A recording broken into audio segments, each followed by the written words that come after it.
ಆತ್ಮೀಯ ವಿದ್ಯಾರ್ಥಿಗಳೇ, ಮತ್ತೊಮ್ಮೆ SSLC ಉಚಿತ ಆನ್ಲೈನ್ ಕ್ಲಾಸ್ಗೆ ತಮ್ಮೆಲ್ಲರಿಗೂ ಆತ್ಮೀಯ ಸ್ವಾಗತ. ಸರ್ ಸಿ ವಿ ರಾಮನ್ ಪದವಿ ಪೂರ್ವ ಮಹಾವಿದ್ಯಾಲಯದಿಂದ ಈಗಾಗಲೇ ಮುಂಬರುವ SSLC ವಿದ್ಯಾರ್ಥಿಗಳ ಪರೀಕ್ಷಾ ದೃಷ್ಟಿಯಿಂದ ಉಚಿತ ಆನ್ಲೈನ್ ತರಗತಿಗಳು ಈಗಾಗಲೇ ಪ್ರಾರಂಭವಾಗಿವೆ. ಅದೇ ರೀತಿಯಾಗಿ ನಾವು ಈ ಒಂದು ಆನ್ಲೈನ್ ತರಗತಿಯಲ್ಲಿ ಈಗಾಗಲೇ ಗಣಿತ ವಿಷಯದ ಬಗ್ಗೆ ನಾವು ಮಾದರಿ ಪ್ರಶ್ನೆ ಪತ್ರಿಕೆಯನ್ನು ನಾವು ಆಲಿಸ್ತಾ ಬಂದಿದ್ದೀವಿ. ಈಗ ಇಂದಿನ ತರಗತಿಯಲ್ಲಿ ನಾವು ಅಧ್ಯಯನ ಮಾಡಿದಂತೆ ನಾವು ಇಲ್ಲಿ ವಿದ್ಯಾರ್ಥಿಗಳೇ ವರ್ಗ ಸಮೀಕರಣ ಅನ್ನೋದನ್ನು ಈಗಾಗಲೇ ಇಂದಿನ ತರಗತಿಯಲ್ಲಿ ನಾವು ಅಧ್ಯಯನ ಮಾಡ್ತಾ ಇದ್ದೀವಿ ವಿದ್ಯಾರ್ಥಿಗಳು. ಈಗಾಗಲೇ ಮಾದರಿ ಪ್ರಶ್ನೆ ಪತ್ರಿಕೆ ಒಂದನ್ನು ನಾವು ಈಗಾಗಲೇ ಬಿಡಿಸ್ತಾ ಬಂದಿದ್ದು. ಈಗ ಮಾದರಿ ಪ್ರಶ್ನೆ ಪತ್ರಿಕೆಯಲ್ಲಿ ಬರುವಂತಹ ಒಂದು ಅಂಕದ ಒಂದು ಪ್ರಶ್ನೆಯನ್ನು ಮತ್ತು 2 ಅಂಕದ ಒಂದು ಪ್ರಶ್ನೆಯನ್ನು ಈಗಾಗಲೇ ನಾವು ಅಧ್ಯಯನ ಮಾಡಿದ್ದು. ಇನ್ನು 3 ಅಂಕದ ಪ್ರಶ್ನೆಯನ್ನು ಕೂಡ ನಾವು ರೈಲಿನ ಜವದಲ್ಲಿ ಬರುವಂತಹ ಪ್ಯಾಸೆಂಜರ್ ರೈಲು ಮತ್ತು ಎಕ್ಸ್ಪ್ರೆಸ್ ರೈಲುಗಳ ನಡುವಿನ ಒಂದು ಜವವನ್ನು ಕಂಡುಹಿಡಿಯುವಂತಹ ಲೆಕ್ಕವನ್ನು ಈಗಾಗಲೇ ನಾವು ಅಧ್ಯಯನ ಮಾಡಿದ್ವಿ ವಿದ್ಯಾರ್ಥಿಗಳೇ. ಈಗ ಮುಂದಿನ ಈ ಒಂದು ತರಗತಿಯಲ್ಲಿ ವಿದ್ಯಾರ್ಥಿಗಳೇ ಎ ಮತ್ತು ಬಿ ಎಂಬ ಇಬ್ಬರು ವಿದ್ಯಾರ್ಥಿಗಳ ವಯಸ್ಸುಗಳು ಕ್ರಮವಾಗಿ 19 ವರ್ಷ ಮತ್ತು 15 ವರ್ಷಗಳಾಗಿವೆ. ಅವರ ವಯಸ್ಸುಗಳ ಗುಣಲಬ್ಧ 480ಕ್ಕೆ ಸಮವಾಗಲು ಎಷ್ಟು ವರ್ಷಗಳು ಬೇಕಾಗುತ್ತೆ ಎಂಬುದನ್ನು ಕಂಡುಹಿಡಿಯಿರಿ ಅನ್ನೋದನ್ನು ನಾವು ಅಧ್ಯಯನ ಮಾಡ್ತಾ ಇದ್ದೀವಿ ವಿದ್ಯಾರ್ಥಿಗಳೇ.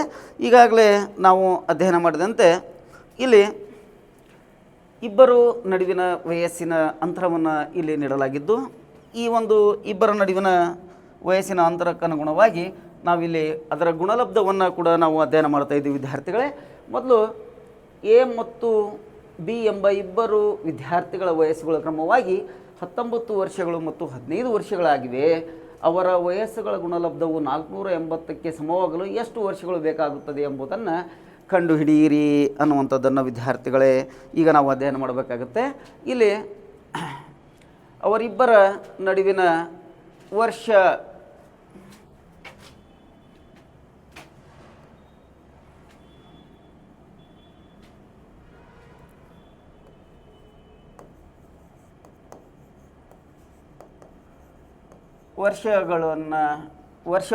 ವಿದ್ಯಾರ್ಥಿಗಳೇ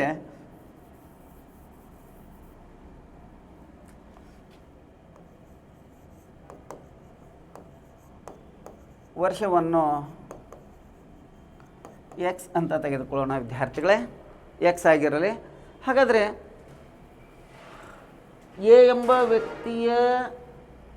ಎ ಮತ್ತು ಬಿ ಎಂಬ ಇಬ್ಬರು ವಿದ್ಯಾರ್ಥಿಗಳ ವಯಸ್ಸುಗಳ ಕ್ರಮವಾಗಿ 19 ವರ್ಷಗಳು ಮತ್ತು 15 ವರ್ಷಗಳಾಗಿವೆ. ಆ ವರ್ಷಗಳ ವಯಸ್ಸುಗಳ ಗುಣಲಬ್ಧವು 480ಕ್ಕೆ ಸಮವಾಗಲು. ಹಾಗಾದರೆ ಎ ವ್ಯಕ್ತಿ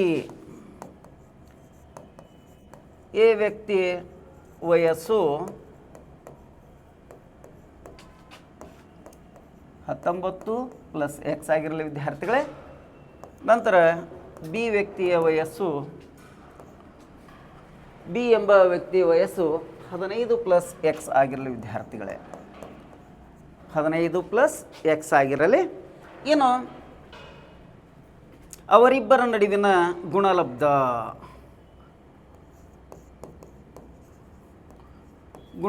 ವಿದ್ಯಾರ್ಥಿಗಳೇ ಅಥವಾ ವಯಸ್ಸುಗಳ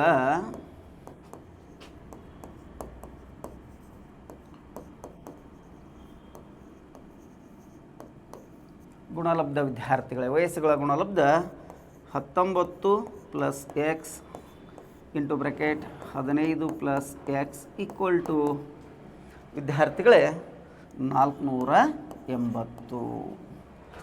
ಆ ಇಬ್ಬರು ವಯಸ್ಸುಗಳ ನಡುವಿನ ಗುಣಲಬ್ಧ 480 ವಿದ್ಯಾರ್ಥಿಗಳೇ. ಹಾಗಾಗಿ ಇಲ್ಲಿ ನಾವು ಈ ಒಂದು ಬ್ರ್ಯಾಕೆಟ್ನಿಂದ ಸಂಪೂರ್ಣವಾಗಿ ಒಂದು ಬ್ರ್ಯಾಕೆಟ್ಗೆ ನಾವು ಗುಣಾಕಾರವನ್ನು ಮಾಡೋಣ. 19 into bracket 15 plus X into bracket 15 plus X equal to 480 ವಿದ್ಯಾರ್ಥಿಗಳೇ. ಇಲ್ಲಿ 19 15 ನಾವು ಗುಣಾಕಾರವನ್ನು ಮಾಡೋಣ ವಿದ್ಯಾರ್ಥಿಗಳೇ. 19 15 19 ವಿದ್ಯಾರ್ಥಿಗಳೇ 9 5 45ಕ್ಕೆ 5 ಕಲೆ ಬಂತು 4 9 1 9 4 13 ಪ್ಲಸ್ ಒಂದು 5 5 ಒಂದು ವಿದ್ಯಾರ್ಥಿಗಳೇ 5 4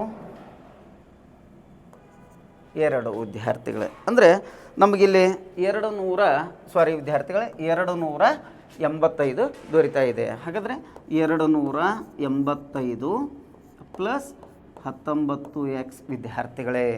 ನಂತರ X into 15x plus X into X square equal to 480 ವಿದ್ಯಾರ್ಥಿಗಳೇ. ನಂತರ ಇಲ್ಲಿ ನಾವು ಎಕ್ಸ್ ಸ್ಕ್ವೇರ್ ಅದರ ಗರಿಷ್ಠ ಘಾತಕ್ಕನುಗುಣವಾಗಿ ಇಳಿಕೆ ಕ್ರಮದಲ್ಲಿ ಬರೀತಾ ಹೋಗೋಣ ವಿದ್ಯಾರ್ಥಿಗಳೇ. X square plus 19 plus 15 34x plus 285 equal to 480 ವಿದ್ಯಾರ್ಥಿಗಳೇ. ನಂತರದಲ್ಲಿ ನಾವು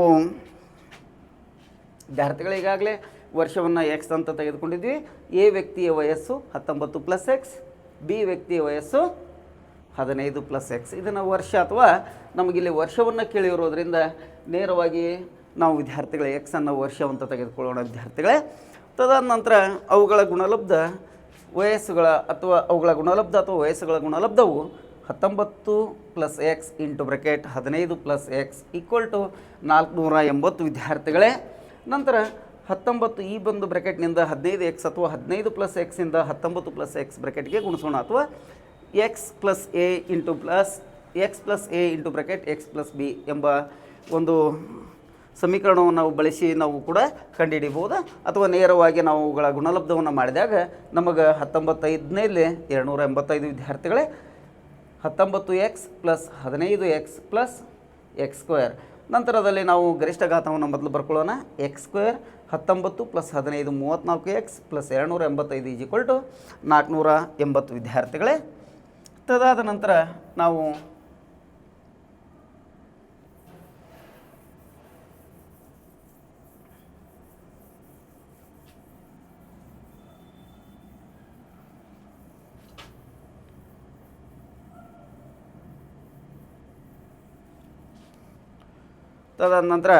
ವಿದ್ಯಾರ್ಥಿಗಳೇ X square plus 34x plus 285 minus 480 equal to 0 plus 480 ಈ ಕಡೆ ತೆಗೆದುಕೊಂಡಾಗ ನಮಗೆ ಮೈನಸ್ 480 ದೊರೀತಾ ಇದೆ ವಿದ್ಯಾರ್ಥಿಗಳೇ. ನಂತರದಲ್ಲಿ ನಾವು X square plus 34x minus 480ರಲ್ಲಿ 285 ನಾವು ಕಳೆದಾಗ ವಿದ್ಯಾರ್ಥಿಗಳೇ ಮೈನಸ್ 195 ದೊರೆಯುತ್ತೆ ವಿದ್ಯಾರ್ಥಿಗಳೇ. 480 ಮೈನಸ್ 285 10ರಲ್ಲಿ 5 ಹೋದರೆ 5 ವಿದ್ಯಾರ್ಥಿಗಳೇ. ಕೆಲವೊಂದು 18ರಲ್ಲಿ 9 ಹೋದಾಗ ವಿದ್ಯಾರ್ಥಿಗಳೇ 9 ಕೈಲ 1, 4ರಲ್ಲಿ 3 ಹೋದಾಗ 1 ವಿದ್ಯಾರ್ಥಿಗಳೇ 195 ದೊರೆಯುತ್ತೆ ವಿದ್ಯಾರ್ಥಿಗಳೇ. ಇಲ್ಲಿ ನಾವು ಮಧ್ಯಪದವನ್ನು ಅಪವರ್ತಿಸುವುದರ ಮೂಲಕ ಅಥವಾ ಮಧ್ಯಪದವನ್ನು ವಿಭಜಿಸುವುದರ ಮೂಲಕ ಅಪವರ್ತನ ಕ್ರಮದ ಮೂಲಕ ಈ ಒಂದು ವಯಸ್ಸುಗಳ ಗುಣಲಬ್ಧವನ್ನು ಕಂಡುಹಿಡಿಯುವಂಥದ್ದು ವಿದ್ಯಾರ್ಥಿಗಳೇ. ಯಾವುದೇ ಎರಡು ಸಂಖ್ಯೆಯನ್ನು ಗುಣಿಸಿದಾಗ ಮೈನಸ್ 195 ಬರುವಂಥದ್ದು, ಅಥವಾ ಎರಡು ಸಂಖ್ಯೆಯನ್ನು ಕೂಡಿಸುವುದು ಅಥವಾ ಕಳೆದಾಗ ಅದು 34 ಬರುವಂತಹ ಸಂಖ್ಯೆಯನ್ನು ನಾವು ಆಯ್ಕೆ ಮಾಡಿಕೊಳ್ಬೇಕಾಗುತ್ತೆ ವಿದ್ಯಾರ್ಥಿಗಳೇ. ಇಲ್ಲಿ ನಾವು ನೇರವಾಗಿ ವಿದ್ಯಾರ್ಥಿಗಳೇ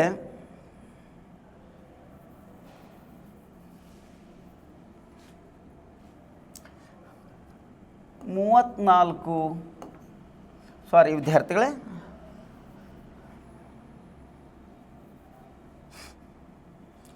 39 ಇಂಟು 5 ಮಾಡಿದಾಗ ವಿದ್ಯಾರ್ಥಿಗಳೇ ನಾವು ಸುಲಭವಾಗಿ ಇದನ್ನು ಯಾವ ರೀತಿ ತೊಗೋಬೋದು? 39 ಮತ್ತು 5 ಮಾತ್ರ ಯಾಕೆ ತೆಗೆದುಕೊಂಡ್ರಿ ಅಂತ ನಿಮ್ಮಲ್ಲಿ ಒಂದು ಪ್ರಶ್ನೆ ಬರುವಂಥದ್ದು. ಸಹಜವಾಗಿ ವಿದ್ಯಾರ್ಥಿಗಳೇ ಎರಡು ಸಂಖ್ಯೆಗಳ ಕೂಡಿಸಿದಾಗ 34 ಬರುವಂಥದ್ದು ವಿದ್ಯಾರ್ಥಿಗಳೇ. 30 ಇಂಟು 4 34, ಅಥವಾ ನಾವು ವಿದ್ಯಾರ್ಥಿಗಳೇ 24 ಇಂಟು 10 ತೆಗೆದುಕೊಂಡಾಗ ಬರುವ ಸಂಖ್ಯೆ 195 ಬರುತ್ತೋ ಅನ್ನೋದನ್ನು ಅವುಗಳ ಗುಣಲಬ್ಧವನ್ನು ನಾವು ಆಯ್ಕೆ ಮಾಡಿಕೋಬೇಕಾಗುತ್ತೆ ವಿದ್ಯಾರ್ಥಿಗಳೇ. ಸುಲಭವಾಗಿ ನಾವು X square plus 34x minus 195 ಅಂದಾಗ ನಾವು 39 ನೋಡಿದಾಗ ವಿದ್ಯಾರ್ಥಿಗಳೇ ಅದು 195 ದೊರೀತಾ ಇದೆ. ಅದು ನಮಗೆ ಮೈನಸ್ 195 ಬರಬೇಕಾಗುತ್ತೆ ವಿದ್ಯಾರ್ಥಿಗಳೇ. ಇದನ್ನು ಪ್ಲಸ್ 39 ಮೈನಸ್ 5 ಮಾಡಿದಾಗ ಪ್ಲಸ್ ಇಂಟು ಮೈನಸ್ ಮೈನಸ್ 195. 39ರಲ್ಲಿ 5 ಕಳೆದಾಗ ವಿದ್ಯಾರ್ಥಿಗಳೇ ಪ್ಲಸ್ 34 ದೊರೆಯುತ್ತೆ. ತದನಂತರ x square minus 39x minus plus 39x minus 5x minus 195 is equal to 0 ವಿದ್ಯಾರ್ಥಿಗಳೇ. ನಂತರ ಗುಂಪುಗಳನ್ನಾಗಿ ವಿಭಾಗಿಸಿದಾಗ ನಾವು ಇಲ್ಲಿ ಎಕ್ಸ್ ಅನ್ನು ಕಾಮನ್ ತೆಗೆದುಕೊಳ್ಳೋಣ. ಎಕ್ಸ್ ಸ್ಕ್ವೇರ್ ಮತ್ತು ಎಕ್ಸ್ನಲ್ಲಿ ಎಕ್ಸನ್ನು ಕಾಮನ್ ತೆಗೆದುಕೊಂಡಾಗ ಎಕ್ಸ್ ಪ್ಲಸ್ 39 ವಿದ್ಯಾರ್ಥಿಗಳೇ. ಅದೇ ರೀತಿಯಾಗಿ ಇಲ್ಲಿ ಮೈನಸ್ 5 ತೆಗೆದುಕೊಂಡಾಗ ಎಕ್ಸ್ ಪ್ಲಸ್ 39 ಈಕ್ವಲ್ ಟು 0 ವಿದ್ಯಾರ್ಥಿಗಳೇ. 5 ಇಂಟು ಎಕ್ಸ್ 5x, 5 39 195 ವಿದ್ಯಾರ್ಥಿಗಳೇ. ಆದ್ದರಿಂದ ಎಕ್ಸ್ ಪ್ಲಸ್ 39 1 ಆದರೆ ಇನ್ನೊಂದು ಎಕ್ಸ್ ಮೈನಸ್ 5 ಈಕ್ವಲ್ ಟು 0 ವಿದ್ಯಾರ್ಥಿಗಳೇ. ಇನ್ನು ನಾವು ತೆಗೆದುಕೊಳ್ಳುವಂಥದ್ದಾದರೆ ಇಲ್ಲಿ ಎಕ್ಸ್ ಪ್ಲಸ್ 39 ಈಕ್ವಲ್ ಟು 0 ವಿದ್ಯಾರ್ಥಿಗಳೇ, ಅಥವಾ ಇನ್ನೊಂದು ಎಕ್ಸ್ ಮೈನಸ್ 5 ಈಕ್ವಲ್ ಟು 0 ವಿದ್ಯಾರ್ಥಿಗಳೇ. ಈಗ ನಾವು ತೆಗೆದುಕೊಳ್ಳೋದಾದರೆ ಇಲ್ಲಿ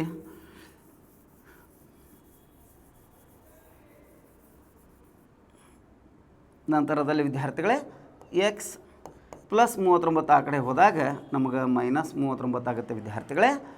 ಇದು x equal to minus 5 equal to plus 5. Minus 5 ಬಲಭಾಗಕ್ಕೆ ಹೋದಾಗ ಪ್ಲಸ್ 5 ಆಗುತ್ತೆ ವಿದ್ಯಾರ್ಥಿಗಳೇ. ಹಾಗಾದರೆ ಎ ವ್ಯಕ್ತಿಯ ವಯಸ್ಸು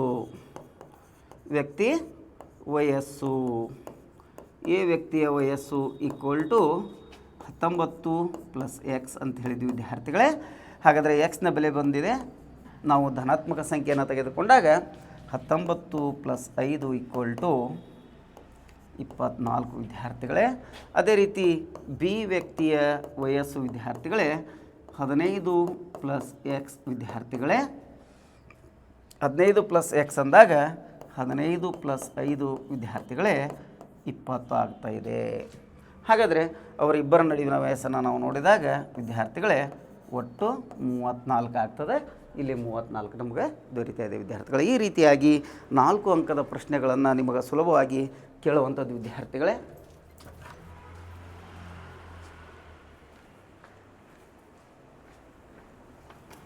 ಇವರ ಸ್ವಲ್ಪ ನೀರು ಕೊಟ್ರಿ ಸರ್, ಅಲ್ಲಿ ಕೊಡ್ತೀರಾ ಸರ್? ಕ್ಲಾಸ್ ತೊಗೊಂಡು ಒಂದು ಚರ್ಗೆ ಕೊಟ್ಟರೆ ಅಥವಾ ಒಂದು ಗ್ಲಾಸ್ನೇ ಕೊಟ್ಟರೆ, ಅಂದ್ರೆ ಕುಡಿಯೋಕೆ ಒಂದು ಗ್ಲಾಸು ಒಂದು ಇದನ್ನು ಸ್ವಲ್ಪ ಕುಡಿಯೋಕೆ ಕೊಟ್ಟರು.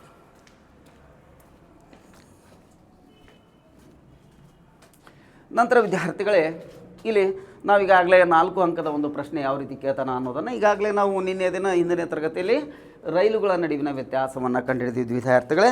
ಒಂದು ಪ್ಯಾಸೆಂಜರ್ ರೈಲು ಮತ್ತು ಒಂದು ಎಕ್ಸ್ಪ್ರೆಸ್ ರೈಲಿನ ನಡುವಿನ ಅಂತರವನ್ನು ನಾವು ಈಗಾಗಲೇ ಅಧ್ಯಯನ ಮಾಡಿದ್ವಿ ವಿದ್ಯಾರ್ಥಿಗಳೇ. ತದನಂತರ ಇಬ್ಬರ ವಯಸ್ಸಿನ ನಡುವಿನ ಗುಣಲಬ್ಧವನ್ನು ಕೂಡ ನಾವು, ಅಂದರೆ ಎ ಮತ್ತು ಬಿ ಎಂಬ ಇಬ್ಬರು ವಿದ್ಯಾರ್ಥಿಗಳ ವಯಸ್ಸುಗಳು ಕ್ರಮವಾಗಿ ನಮಗೆ ಇಲ್ಲಿ ವಿದ್ಯಾರ್ಥಿಗಳೇ 19 ವರ್ಷಗಳು ಮತ್ತು 15 ವರ್ಷಗಳಾಗಿವೆ. ಅವರ ವಯಸ್ಸುಗಳ ಗುಣಲಬ್ಧ 480ಕ್ಕೆ ಸಮವಾಗಲು ಎಷ್ಟು ವರ್ಷಗಳು ಬೇಕಾಗುತ್ತೆ ಎಂಬುದನ್ನು ಕಂಡುಹಿಡಿಯಿರಿ ಅಂಥೇಳಿ ಕೇಳ್ತಾ ಇದ್ದ ವಿದ್ಯಾರ್ಥಿಗಳೇ. ಇನ್ನು ನಂತರದಲ್ಲಿ ವಿದ್ಯಾರ್ಥಿಗಳೇ ಮಾದರಿ ಪ್ರಶ್ನೆ ಪತ್ರಿಕೆ 2 ನಾವು ಪರಿಗಣನೆಯನ್ನು ತೆಗೆದುಕೊಂಡಾಗ ಮಾದರಿ ಪ್ರಶ್ನೆ ಪತ್ರಿಕೆ 2 ವಿದ್ಯಾರ್ಥಿಗಳೇ a x square plus b x plus c equal to 0 ವರ್ಗ ಸಮೀಕರಣದ ಶೋಧಕ ಬೆಲೆಯು 0 ಆದಾಗ ಅದರ ಮೂಲಗಳ ಸ್ವಭಾವವನ್ನು ಬರೆಯಿರಿ. ವಿದ್ಯಾರ್ಥಿಗಳೇ ಈಗಾಗಲೇ ನಾವು ಅಧ್ಯಯನ ಮಾಡಿದಂತೆ ನೇರವಾದಂಥ ಪ್ರಶ್ನೆ ವಿದ್ಯಾರ್ಥಿಗಳೇ. A x square plus b x plus C ಒಂದು ವರ್ಗ ಸಮೀಕರಣದ ಆದರ್ಶ ರೂಪ ಅಂತ ನಾವು ಈಗಾಗಲೇ ತೆಗೆದುಕೊಂಡಿದ್ದೀವಿ ವಿದ್ಯಾರ್ಥಿಗಳೇ. ಅದರ ಶೋಧಕ ಬೆಲೆಯು 0 ಆದಾಗ ಅದರ ಮೂಲಗಳ ಸ್ವಭಾವವನ್ನು ಬರೆಯಿರಿ. ಈಗಾಗಲೇ ವಿದ್ಯಾರ್ಥಿಗಳೇ ನಾವು ಅಧ್ಯಯನ ಮಾಡಿದಂತೆ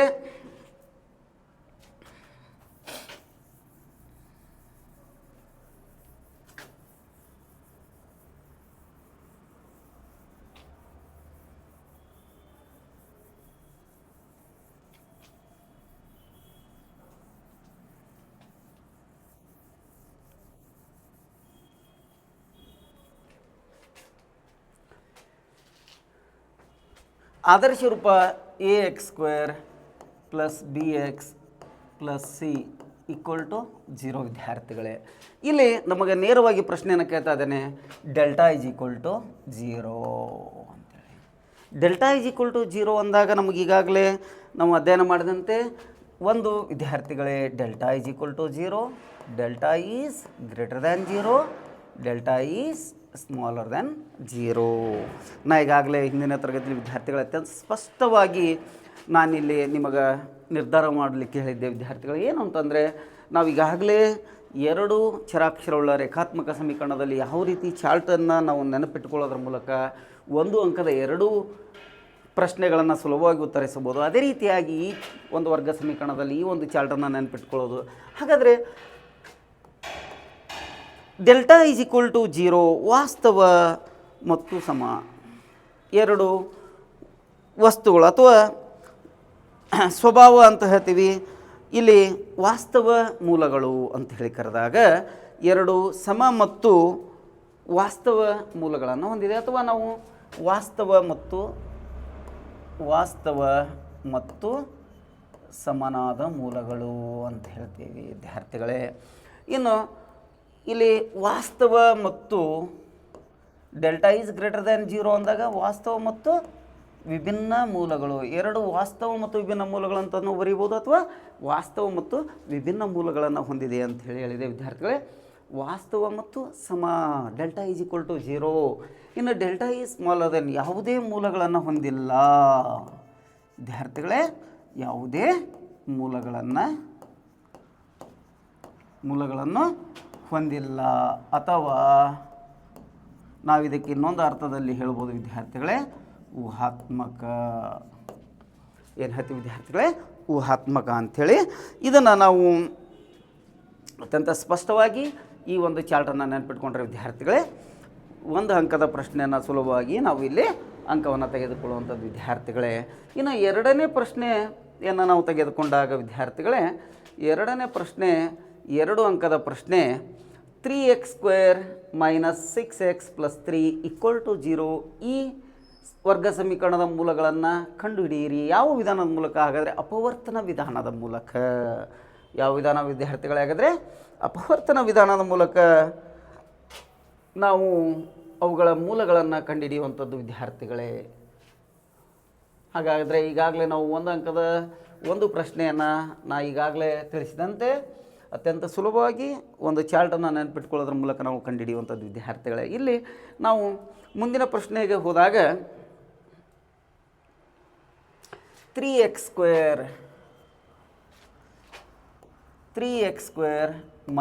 6x + 3 = 0 ವಿದ್ಯಾರ್ಥಿಗಳೇ. ಈ ಒಂದು ಸಮೀಕರಣವನ್ನು ಅಪವರ್ತನ ಕ್ರಮದಿಂದ ಬಿಡಿಸಿ ಅಂತ ಹೇಳ್ತಾ ಇದ್ದಾನೆ ವಿದ್ಯಾರ್ಥಿಗಳೇ. 2 ಅಂಕದ ಅತ್ಯಂತ ಸುಲಭವಾದಂಥ ಪ್ರಶ್ನೆ ವಿದ್ಯಾರ್ಥಿಗಳೇ. ಮೊದಲು ನಾವು x² ಸಹಗುಣಕವನ್ನು ಸ್ಥಿರಾಂಕಕ್ಕೆ ಗುಣಲಬ್ಧವನ್ನಾಗಿ ತೆಗೆದುಕೊಳ್ಳೋಣ ವಿದ್ಯಾರ್ಥಿಗಳೇ. ಹಾಗಾದರೆ x² ಸಹಗುಣಕ 3 ಮತ್ತು ಸ್ಥಿರಾಂಕ 3 ವಿದ್ಯಾರ್ಥಿಗಳೇ. 3 3 9 + 9 ದೊರೆಯುವಂಥದ್ದು.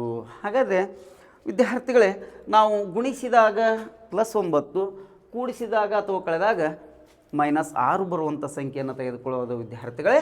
ಹಾಗಾದರೆ ನಮಗೆ ಈಗಾಗಲೇ ಗೊತ್ತಿದ್ದಂತೆ 3 3 -3 × -3 = +9 ವಿದ್ಯಾರ್ಥಿಗಳೇ.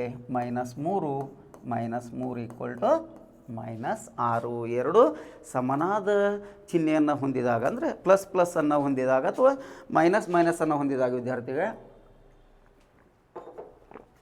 -3 -3 = -6 ವಿದ್ಯಾರ್ಥಿಗಳೇ. ಹಾಗಾಗಿ ಇಲ್ಲಿ 3x² ಮೈನಸ್ ಮಧ್ಯಪದವನ್ನು ವಿಭಜಿಸಿದಾಗ -3x + 3 = 0 ವಿದ್ಯಾರ್ಥಿಗಳೇ. ನಾವು ಗುಂಪನ್ನು ಮಾಡಿದಾಗ ವಿಂಗಡಣೆ ಮಾಡೋಣ ವಿದ್ಯಾರ್ಥಿಗಳೇ. ಇಲ್ಲಿ x² ಮತ್ತು xನಲ್ಲಿ x ಅತ್ಯಂತ ಕನಿಷ್ಠ ಘಾತವನ್ನು ತೆಗೆದುಕೊಳ್ಳೋಣ ವಿದ್ಯಾರ್ಥಿಗಳೇ. x ಕನಿಷ್ಠ ಘಾತ ಆಗುತ್ತೆ. 3 3ರಲ್ಲಿ 3ಅನ್ನು ನಾವು ಕಾಮನ್ ತೆಗೆದಾಗ ಇಲ್ಲಿ ವಿದ್ಯಾರ್ಥಿಗಳೇ x + x - 1 ದೊರೆಯುತ್ತೆ ವಿದ್ಯಾರ್ಥಿಗಳೇ. ತದಾದ ನಂತರ ಇಲ್ಲಿ ಕೂಡ ನಾವು -3ಅನ್ನು ತೆಗೆದುಕೊಂಡಾಗ ವಿದ್ಯಾರ್ಥಿಗಳೇ 3 2ರಲ್ಲಿ ಸಾಮಾನ್ಯವಾಗಿ ಬರುವುದರಿಂದ ಒಂದೇ ಸಂಖ್ಯೆ ಆಗಿರೋದ್ರಿಂದ 3 ಕಾಮನ್ ತೆಗೆದುಕೊಂಡಾಗ ವಿದ್ಯಾರ್ಥಿಗಳೇ x minus 1 equal to 0 because -3 into x -3x minus into minus plus 3 ಒಂದಲೇ 3 ವಿದ್ಯಾರ್ಥಿಗಳೇ. ನಂತರ ನಾವು ಎಕ್ಸ್ ಮೈನಸ್ 1 ಸಾಮಾನ್ಯ ದೊರೀತದೆ ವಿದ್ಯಾರ್ಥಿಗಳೇ. ಎಕ್ಸ್ ಮೈನಸ್ 1 ತೆಗೆದುಕೊಳ್ಳೋಣ. ಇನ್ನು ಉಳಿದಂತೆ ನಮಗೆ ಮೂಲಗಳು 3x ಮೈನಸ್ 3 ಈಕ್ವಲ್ ಟು 0 ವಿದ್ಯಾರ್ಥಿಗಳೇ. ಹಾಗಾದರೆ x minus 1 equal to 0, x equal to 1 ವಿದ್ಯಾರ್ಥಿಗಳೇ. ಇನ್ನೊಂದು 3x ಮೈನಸ್ 3 ಈಕ್ವಲ್ ಟು 0 ವಿದ್ಯಾರ್ಥಿಗಳೇ. 3x equal to plus 3.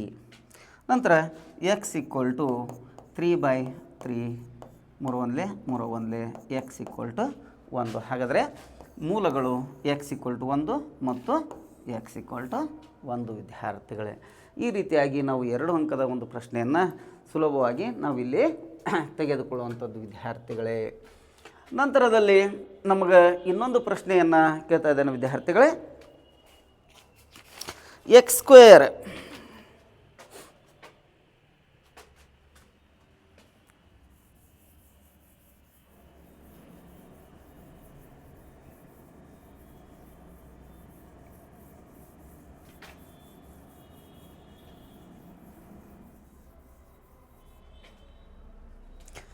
ನಂತರದಲ್ಲಿ ಬರುವಂಥ ಪ್ರಶ್ನೆ ವಿದ್ಯಾರ್ಥಿಗಳೇ, X plus 2 whole cube X plus 2 whole cube equal to X plus 2 whole cube equal to ವಿದ್ಯಾರ್ಥಿಗಳೇ X cube minus 4 X cube minus 4. ಈ ಸಮೀಕರಣವನ್ನು ವರ್ಗ ಸಮೀಕರಣ ಆದರ್ಶ ರೂಪದಲ್ಲಿ ವ್ಯಕ್ತಪಡಿಸಿ.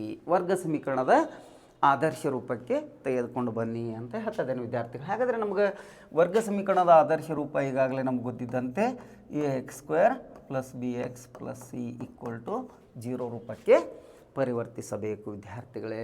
ಈಗಾಗಲೇ ನಮಗಿಲ್ಲಿ ಎಕ್ಸ್ ಪ್ಲಸ್ 2 ಹೋಲ್ ಕ್ಯೂಬ್ ಕೊಟ್ಟಿದ್ದಾನೆ ವಿದ್ಯಾರ್ಥಿಗಳೇ. ಅದನ್ನು a + b ಹೋಲ್ ಕ್ಯೂಬ್ ಸೂತ್ರದ ಮೂಲಕ ನಿಬಂಧಿತ ನಿತ್ಯ ಸಮೀಕರಣ a + b ಹೋಲ್ ಕ್ಯೂಬನ್ನು ಬಳಸೋದ್ರ ಮೂಲಕ ಅಂದರೆ a³ + b³ + 3ab into bracket a + b ವಿದ್ಯಾರ್ಥಿಗಳೇ. ಈ ಒಂದು ಸೂತ್ರವನ್ನು ಬಳಸುವುದರ ಮೂಲಕ ಈ ಒಂದು ಸಮೀಕರಣವನ್ನು ಸುಲಭವಾಗಿ ಬಿಡಿಸುವಂಥದ್ದು ವಿದ್ಯಾರ್ಥಿಗಳೇ. ಇಲ್ಲಿ ಎಕ್ಸ್ ಪ್ಲಸ್ 2 ಹೋಲ್ ಕ್ಯೂಬ್ ಬಂದಾಗ ನಾವು ವಿದ್ಯಾರ್ಥಿಗಳೇ ನಿಮಗೆ ಸುಲಭವಾಗಿರುವಂಥಕ್ಕೆ ತೆಗೆದುಕೊಳ್ಳೋದಕ್ಕೆ ನಾವು ಇಲ್ಲಿ ಈ ವಿಧಾನದ ಮೂಲಕ ತೋರಿಸ್ತಾ ಇದ್ದೇನೆ ವಿದ್ಯಾರ್ಥಿಗಳೇ. ಎಕ್ಸ್ ಪ್ಲಸ್ 2 ಹೋಲ್ ಕ್ಯೂಬ್ ಅಂದರೆ ಇಲ್ಲಿ ಎಕ್ಸ್ ವಿದ್ಯಾರ್ಥಿಗಳೇ, ಬಿ 2 ಅಂತ ತೆಗೆದುಕೊಳ್ಳೋಣ ವಿದ್ಯಾರ್ಥಿಗಳೇ. ಅತ್ಯಂತ ಸುಲಭವಾಗಿ ನೋಡ್ರಿ. ಇಲ್ಲಿ a³ ಬಂದಾಗ X whole cube plus B ಅಂದಾಗ 2 ಬೆಲೆಯನ್ನು ತೆಗೆದುಕೊಳ್ಳಿ ವಿದ್ಯಾರ್ಥಿಗಳೇ ಪ್ಲಸ್ 3 × x × 2 x + 2 ಅಂದರೆ ಎ ಇದ್ದಲ್ಲಿ ಎಕ್ಸನ್ನು ಬೆಲೆಯನ್ನು ಹಾಕೋಣ ವಿದ್ಯಾರ್ಥಿಗಳೇ, ಬಿ ಇದ್ದಲ್ಲಿ 2 ಬೆಲೆಯನ್ನು ಹಾಕಿ ನಾವು ಸುಲಭವಾಗಿ ಈ ಒಂದು ಪ್ರಶ್ನೆಗೆ ಉತ್ತರಿಸೋಣ ವಿದ್ಯಾರ್ಥಿಗಳೇ. ಇಲ್ಲಿ x³ ಪ್ಲಸ್ 2 3 ಬಾರಿ ಗುಣಿಸಿದಾಗ 2 × 2 × 2 = 8 ವಿದ್ಯಾರ್ಥಿಗಳೇ. ಹಾಗಾದರೆ 8 plus 3 6x into bracket x + 2 ವಿದ್ಯಾರ್ಥಿಗಳೇ. ನಂತರದಲ್ಲಿ x³ plus 8 plus 6 × x 6x × x 6x² plus 6 12x ವಿದ್ಯಾರ್ಥಿಗಳೇ.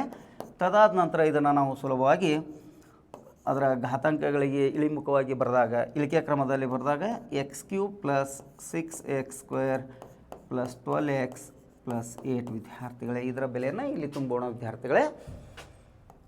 x³ plus 6x² plus 12x plus 8 minus x³ plus 4 = 0 ವಿದ್ಯಾರ್ಥಿಗಳೇ. ಅಂದರೆ ಪ್ಲಸ್ x³ ಎಡಭಾಗಕ್ಕೆ ಬಂದಾಗ ಮೈನಸ್ x³ ಮೈನಸ್ 4 ಬಲಭಾಗಕ್ಕೆ ಎಡಭಾಗಕ್ಕೆ ಬಂದಾಗ ಪ್ಲಸ್ 4 ವಿದ್ಯಾರ್ಥಿಗಳೇ. ಇಲ್ಲಿ ಪ್ಲಸ್ x³ ಮೈನಸ್ x³ ಸುಲಭವಾಗಿ ತೆಗೆದುಕೊಳ್ಳೋಣ, ಕ್ಯಾನ್ಸಲ್ ಮಾಡೋಣ ವಿದ್ಯಾರ್ಥಿಗಳೇ. 6x² plus 12x plus 8 plus 4 ವಿದ್ಯಾರ್ಥಿಗಳೇ.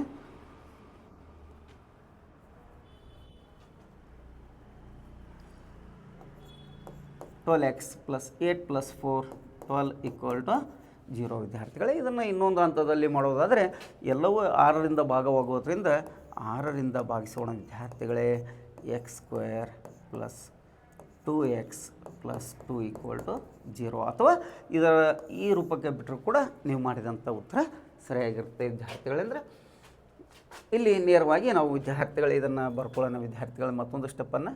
X cube plus 6x square plus 12x plus 8 equal to X cube minus 4 ವಿದ್ಯಾರ್ಥಿಗಳೇ. ಇದನ್ನು ನಾವು ಬಳಸೋದ್ರ ಮೂಲಕ ಅತ್ಯಂತ ಸುಲಭವಾಗಿ 2 ಅಂಕವನ್ನು ನಾವು ಸುಲಭವಾಗಿ ತೆಗೆದುಕೊಳ್ಳುವಂಥದ್ದು. ಇನ್ನು ನಂತರದಲ್ಲಿ ಬರುವಂಥ ವಿದ್ಯಾರ್ಥಿಗಳೇ 3 ಅಂಕದ ಒಂದು ಪ್ರಶ್ನೆ ವಿದ್ಯಾರ್ಥಿಗಳೇ. ಸುಲಭವಾದಂತಹ ರೀತಿಯಲ್ಲಿ ನಾವು ಅದರ ಆದರ್ಶ ರೂಪವನ್ನು ಮತ್ತು ಅದು ಬರುವಂಥ ಬೆಲೆಯನ್ನು ಯಾವ ರೀತಿ ತೆಗೆದುಕೊಳ್ಳುವಂಥದ್ದು ಅನ್ನೋದನ್ನು ಈಗಾಗಲೇ ನಾವು ಅಧ್ಯಯನ ಮಾಡಿದ್ದೀವಿ ವಿದ್ಯಾರ್ಥಿಗಳೇ. ಇಲ್ಲಿ ನಮಗೆ ಮುಂದಿನ ಪ್ರಶ್ನೆಗೆ ಹೋದಾಗ ವಿದ್ಯಾರ್ಥಿಗಳೇ, ಒಂದು ಗುಡಿ ಕೈಗಾರಿಕೆ ಒಂದು ದಿನದಲ್ಲಿ ನಿರ್ದಿಷ್ಟ ಸಂಖ್ಯೆಯ ಮಡಿಕೆಗಳನ್ನು ತಯಾರಿಸುತ್ತದೆ. ಒಂದು ನಿರ್ದಿಷ್ಟ ದಿನದಲ್ಲಿ ಪ್ರತಿ ಮಡಿಕೆಯ ಉತ್ಪಾದನಾ ವೆಚ್ಚವು ಪ್ರತಿ ಮಡಿಕೆಯ ಉತ್ಪಾದನಾ ವೆಚ್ಚವು ರೂಪಾಯಿಗಳಲ್ಲಿ ಒಂದು ದಿನ ತಯಾರಿಸಿದ ಮಡಿಕೆಯ ಸಂಖ್ಯೆ 2ರಷ್ಟಕ್ಕಿಂತ 3 ಹೆಚ್ಚಾಗಿರೋದನ್ನು ಗಮನಿಸಲಾಗುತ್ತೆ. 2ರಷ್ಟಕ್ಕಿಂತ 3 ಹೆಚ್ಚಾಗಿರೋದನ್ನು ಗಮನಿಸಲಾಗುತ್ತೆ. ಹಾಗಾದರೆ ವಿದ್ಯಾರ್ಥಿಗಳೇ, ದಿನದ ಒಟ್ಟು ಉತ್ಪಾದನಾ ವೆಚ್ಚವು ₹90 ಆದರೆ ದಿನ ತಯಾರಿಸಿದ ಮಡಿಕೆಗಳ ಸಂಖ್ಯೆ ಹಾಗೂ ಪ್ರತಿ ಮಡಿಕೆಯ ಸಂಖ್ಯೆಯ ವ್ಯತ್ಯಾಸವನ್ನು ಪ್ರತಿ ಮಡಿಕೆಯ ವೆಚ್ಚವನ್ನು ಕಂಡುಹಿಡಿಯಿರಿ ಅಂತ ಹೇಳ್ತಾನೆ ವಿದ್ಯಾರ್ಥಿಗಳೇ. ಅಂದರೆ ಪ್ರಶ್ನೆಯನ್ನು ಸರಿಯಾಗಿ ಮತ್ತೊಮ್ಮೆ ಓದ್ಕೊಳ್ಳಿ ವಿದ್ಯಾರ್ಥಿಗಳೇ. ಒಂದು ಗುಡಿ ಕೈಗಾರಿಕೆಯು ಒಂದು ದಿನದಲ್ಲಿ ನಿರ್ದಿಷ್ಟ ಸಂಖ್ಯೆಯ ಮಡಿಕೆಗಳನ್ನು ತಯಾರಿಸುತ್ತದೆ. ಒಂದು ನಿರ್ದಿಷ್ಟ ದಿನದಲ್ಲಿ ಪ್ರತಿ ಮಡಿಕೆಯ ಉತ್ಪಾದನಾ ವೆಚ್ಚವು ರೂಪಾಯಿಗಳಲ್ಲಿ ಆ ದಿನ ತಯಾರಿಸಿದ ಮಡಿಕೆಗಳ ಸಂಖ್ಯೆ 2ರಷ್ಟಕ್ಕಿಂತ 3 ಹೆಚ್ಚಾಗಿರುವುದು. ಆ ದಿನದಲ್ಲಿ ಒಟ್ಟು ಉತ್ಪಾದನಾ ವೆಚ್ಚವು ₹90 ಆದರೆ ಆ ದಿನ ತಯಾರಿಸಿದ ಮಡಿಕೆಗಳ ಸಂಖ್ಯೆ ಹಾಗೂ ಪ್ರತಿ ಮಡಿಕೆಯ ವೆಚ್ಚವನ್ನು ಕಂಡುಹಿಡಿಯಿರಿ ಅಂಥೇಳಿ ಕೇಳ್ತಾನೆ ವಿದ್ಯಾರ್ಥಿಗಳು. ಬಹಳ ಸುಲಭವಾದಂಥ ಪ್ರಶ್ನೆ, ನಿಮಗೆ 4 ಅಂಕದ ಪ್ರಶ್ನೆ ವಿದ್ಯಾರ್ಥಿಗಳೇ.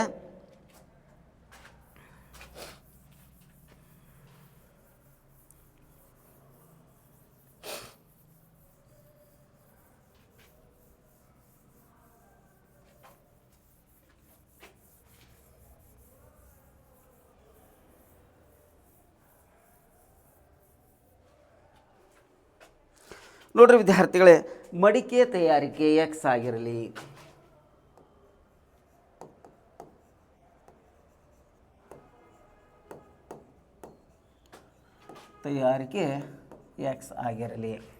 ಹಾಗಾದರೆ ಮಡಿಕೆ ತಯಾರಿಕೆ ಎಕ್ಸ್ ಆಗಿರಲಿ, ಒಂದು ನಿರ್ದಿಷ್ಟ ದಿನದಲ್ಲಿ ಮಡಿಕೆಯ ಉತ್ಪಾದನಾ ವೆಚ್ಚವು ತಯಾರಿಸಿದ ಮಡಿಕೆಯ ಸಂಖ್ಯೆ 2ರಷ್ಟಕ್ಕಿಂತ 3 ಹೆಚ್ಚಾಗಿರುವುದು ಅಂತೇಳಿ. ಉತ್ಪಾದನಾ ವೆಚ್ಚ ವಿದ್ಯಾರ್ಥಿಗಳೇ,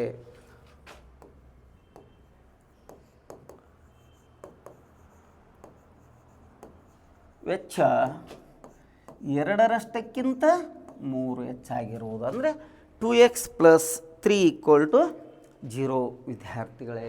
ಅಂದರೆ 2x ಪ್ಲಸ್ 3 ಅಂತ ತೆಗೆದುಕೊಳ್ಳೋಣ ವಿದ್ಯಾರ್ಥಿಗಳೇ. ಯಾಕಂದರೆ ಮಡಿಕೆಯ ತಯಾರಿಕೆಯನ್ನು ನಾವು ಎಕ್ಸ್ ಅಂತ ತೆಗೆದುಕೊಂಡಾಗ ಉತ್ಪಾದನಾ ವೆಚ್ಚವು 2ರಷ್ಟಕ್ಕಿಂತ 3 ಹೆಚ್ಚಾಗಿರುವುದು. ನಂತರ ಏನು ಹೇಳ್ತಿದ್ದಾನೆ ಅಂದರೆ ವಿದ್ಯಾರ್ಥಿಗಳೇ, ದಿನದ ಒಟ್ಟು ಉತ್ಪಾದನಾ ವೆಚ್ಚವು ₹90 ಆದರೆ ಆ ದಿನ ತಯಾರಿಸಿದ ಮಡಿಕೆಯ ಸಂಖ್ಯೆ ಮತ್ತು ಪ್ರತಿ ಮಡಿಕೆಗೆ ಇರುವಂತಹ ತಗಲುವ ವೆಚ್ಚವನ್ನು ಕೂಡ ಕಂಡುಹಿಡಿಯಿರಿ ಅಂತ ಹೇಳ್ತಾ ಇದ್ದಾನೆ ವಿದ್ಯಾರ್ಥಿಗಳೇ. X into bracket 2x plus 3 equal to 90 ರೂಗಳು ವಿದ್ಯಾರ್ಥಿಗಳೇ. ಇಲ್ಲಿ x into 2x square plus 3x minus is equal to 90 ವಿದ್ಯಾರ್ಥಿಗಳೇ. ನಂತರ 2x square plus 3x minus plus 90 ಬಲಭಾಗಕ್ಕೆ ಬಂದಾಗ ವಿದ್ಯಾರ್ಥಿಗಳ ಎಡಭಾಗಕ್ಕೆ ಬಂದಾಗ -90 ಆಗುತ್ತೆ ವಿದ್ಯಾರ್ಥಿಗಳೇ. ಈಗಾಗಲೇ ಹೇಳ್ತಾ ಇದ್ದಾನೆ, ಮಡಿಕೆಯ ತಯಾರಿಕೆಯನ್ನು ಎಕ್ಸ್ ಅಂತ ತೆಗೆದುಕೊಂಡಿದ್ದೀವಿ ವಿದ್ಯಾರ್ಥಿಗಳೇ. 2ರಷ್ಟಕ್ಕಿಂತ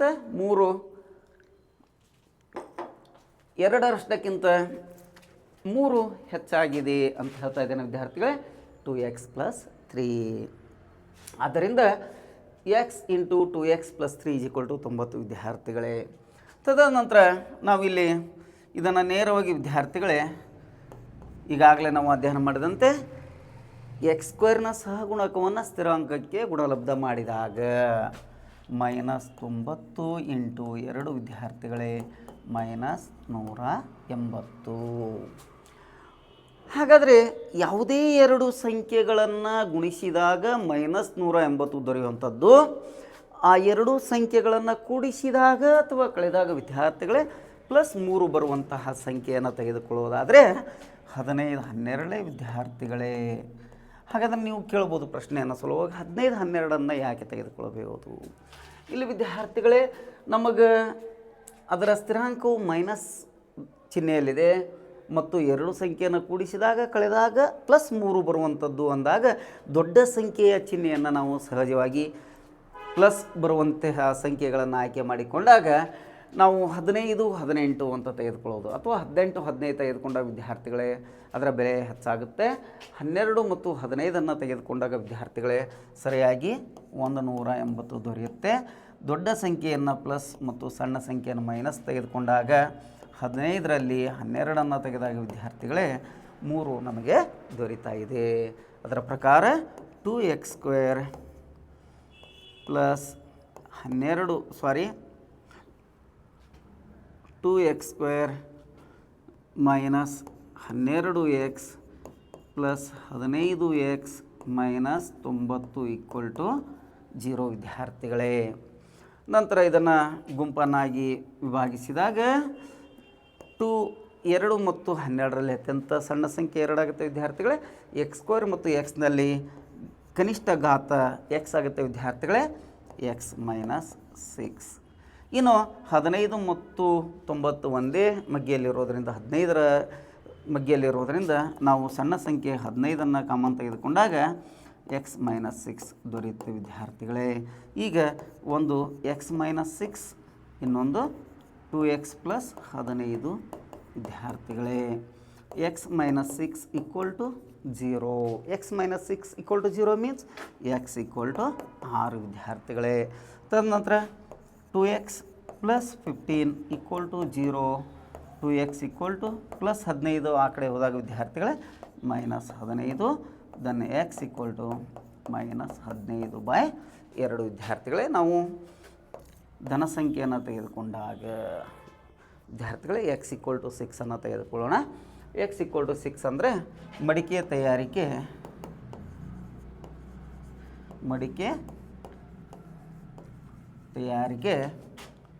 x ಅಂದರೆ ವಿದ್ಯಾರ್ಥಿಗಳೇ 6. ಉತ್ಪಾದನಾ ವೆಚ್ಚ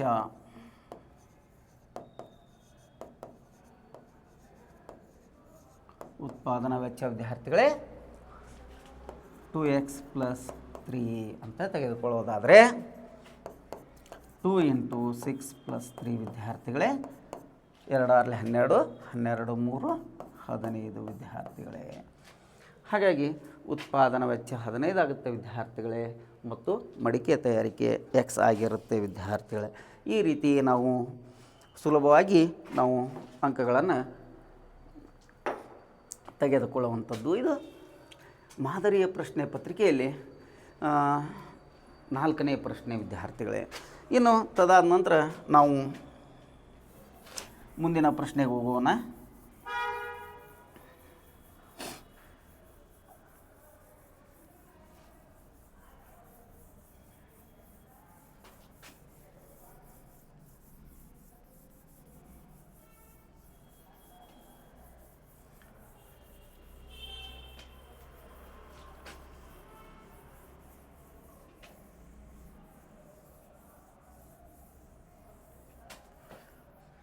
ಮುಂದಿನ ಪ್ರಶ್ನೆಯನ್ನು ತೆಗೆದುಕೊಂಡಾಗ ವಿದ್ಯಾರ್ಥಿಗಳೇ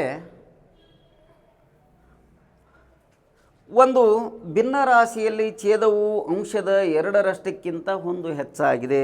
ಒಂದು ಭಿನ್ನ ರಾಶಿಯಲ್ಲಿ ಛೇದವು ಅಂಶದ 2ರಷ್ಟಕ್ಕಿಂತ 1 ಹೆಚ್ಚಾಗಿದೆ. ಭಿನ್ನ ರಾಶಿ ಮತ್ತು ಇದರ ವ್ಯುತ್ಕ್ರಮಗಳ ಮೊತ್ತ 29/10 ಆಗಿದೆ ವಿದ್ಯಾರ್ಥಿಗಳೇ. 29/10 ಆಗಿದೆ ವಿದ್ಯಾರ್ಥಿಗಳೇ. ಹಾಗಾದರೆ ಭಿನ್ನರಾಶಿಯನ್ನು ಕಂಡುಹಿಡಿಯಿರಿ ಅಂತ ಹೇಳ್ತಾನೆ ವಿದ್ಯಾರ್ಥಿಗಳೇ. ಇಲ್ಲಿ ಪ್ರಶ್ನೆಯನ್ನು ಸರಿಯಾಗಿ ಮತ್ತೊಮ್ಮೆ ನಾವು ಅಧ್ಯಯನ ಮಾಡೋಣ ವಿದ್ಯಾರ್ಥಿಗಳೇ. ಒಂದು ಭಿನ್ನರಾಶಿಯಲ್ಲಿ ಛೇದವು ಅಂಶದ 2ರಷ್ಟಕ್ಕಿಂತ 1 ಹೆಚ್ಚಾಗಿದೆ. 2ರಷ್ಟಕ್ಕಿಂತ 1 ಹೆಚ್ಚಾಗಿದೆ. ಹಾಗಾದರೆ ವಿದ್ಯಾರ್ಥಿಗಳೇ, ನಾವು ಅದರ ಅಂಶ ವಿದ್ಯಾರ್ಥಿಗಳೇ x ಆಗಿರಲಿ, ಅದರ ಛೇದವು 2ರಷ್ಟಕ್ಕಿಂತ 1 ಹೆಚ್ಚಾಗಿದೆ ಅಂತ ಹೇಳ್ತಾನೆ ವಿದ್ಯಾರ್ಥಿಗಳೇ. 2x + 1 ವಿದ್ಯಾರ್ಥಿಗಳೇ. ಹಾಗಾದರೆ ಭಿನ್ನರಾಶಿಯ ರೂಪದಲ್ಲಿ ನಾವು ಅದನ್ನು ತೆಗೆದುಕೊಂಡಾಗ ವಿದ್ಯಾರ್ಥಿಗಳೇ x/2x + 1 x/2x + 1 ವಿದ್ಯಾರ್ಥಿಗಳೇ ಅದರ ವ್ಯುತ್ಕ್ರಮ. ನಂತರ ಏನು ಹೇಳ್ತಾನೆ, ಭಿನ್ನರಾಶಿಯಲ್ಲಿ ಛೇದವು ಅಂಶದ 2ರಷ್ಟಕ್ಕಿಂತ 1 ಹೆಚ್ಚಾಗಿದೆ. 2ರಷ್ಟಕ್ಕಿಂತ 1 ಹೆಚ್ಚಾಗಿದೆ ವಿದ್ಯಾರ್ಥಿಗಳೇ. ಮತ್ತು ಈ ಭಿನ್ನರಾಶಿ ಮತ್ತು ಇದರ ವ್ಯುತ್ಕ್ರಮಗಳ ಮೊತ್ತ, ವ್ಯುತ್ಕ್ರಮ ಅಂದರೆ ಇದರ ಇನ್ವರ್ಸ್ ಏನಾಗುತ್ತೆ ವಿದ್ಯಾರ್ಥಿಗಳೇ, ಅವುಗಳ ಮೊತ್ತ x/2x + 1 ಮತ್ತು ಅದರ ವ್ಯುತ್ಕ್ರಮ. ನಾವು ವ್ಯುತ್ಕ್ರಮ ಅಂತ ಬರೆದಾಗ ವಿದ್ಯಾರ್ಥಿಗಳೇ, ವ್ಯುತ್ಕ್ರಮ ಅಂತ ತೆಗೆದುಕೊಂಡಾಗ ಅಂಶ ಛೇದವಾಗಿ ಮತ್ತು ಛೇದ ಅಂಶವಾಗಿ ಪರಿವರ್ತನೆಗೊಳ್ಳುತ್ತೆ. 2x + 1/x = ವಿದ್ಯಾರ್ಥಿಗಳೇ 29/10. ಸರ್ ಇನ್ನೊಂದು ಸ್ವಲ್ಪ ನೀರು ಸ್ವಲ್ಪ ಯಾಕೆ ಸುಸ್ತಾದಂಗೆ ಐತಿ, ಗಂಟ್ಲು ಆರಾಗತೈತಿ. x/2x + 1 + 2x + 1/x = ವಿದ್ಯಾರ್ಥಿಗಳೇ 29/10. ಅಂದರೆ ಅಂಶವು x ಆಗಿರಲಿ, ಛೇದವು ಅದರ 2ರಷ್ಟಕ್ಕಿಂತ 1 ಹೆಚ್ಚಾಗಿದೆ.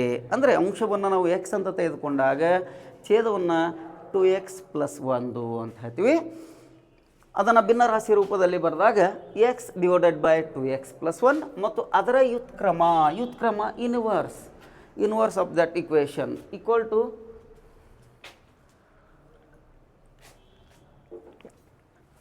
2x + 1/x ವಿದ್ಯಾರ್ಥಿಗಳೇ.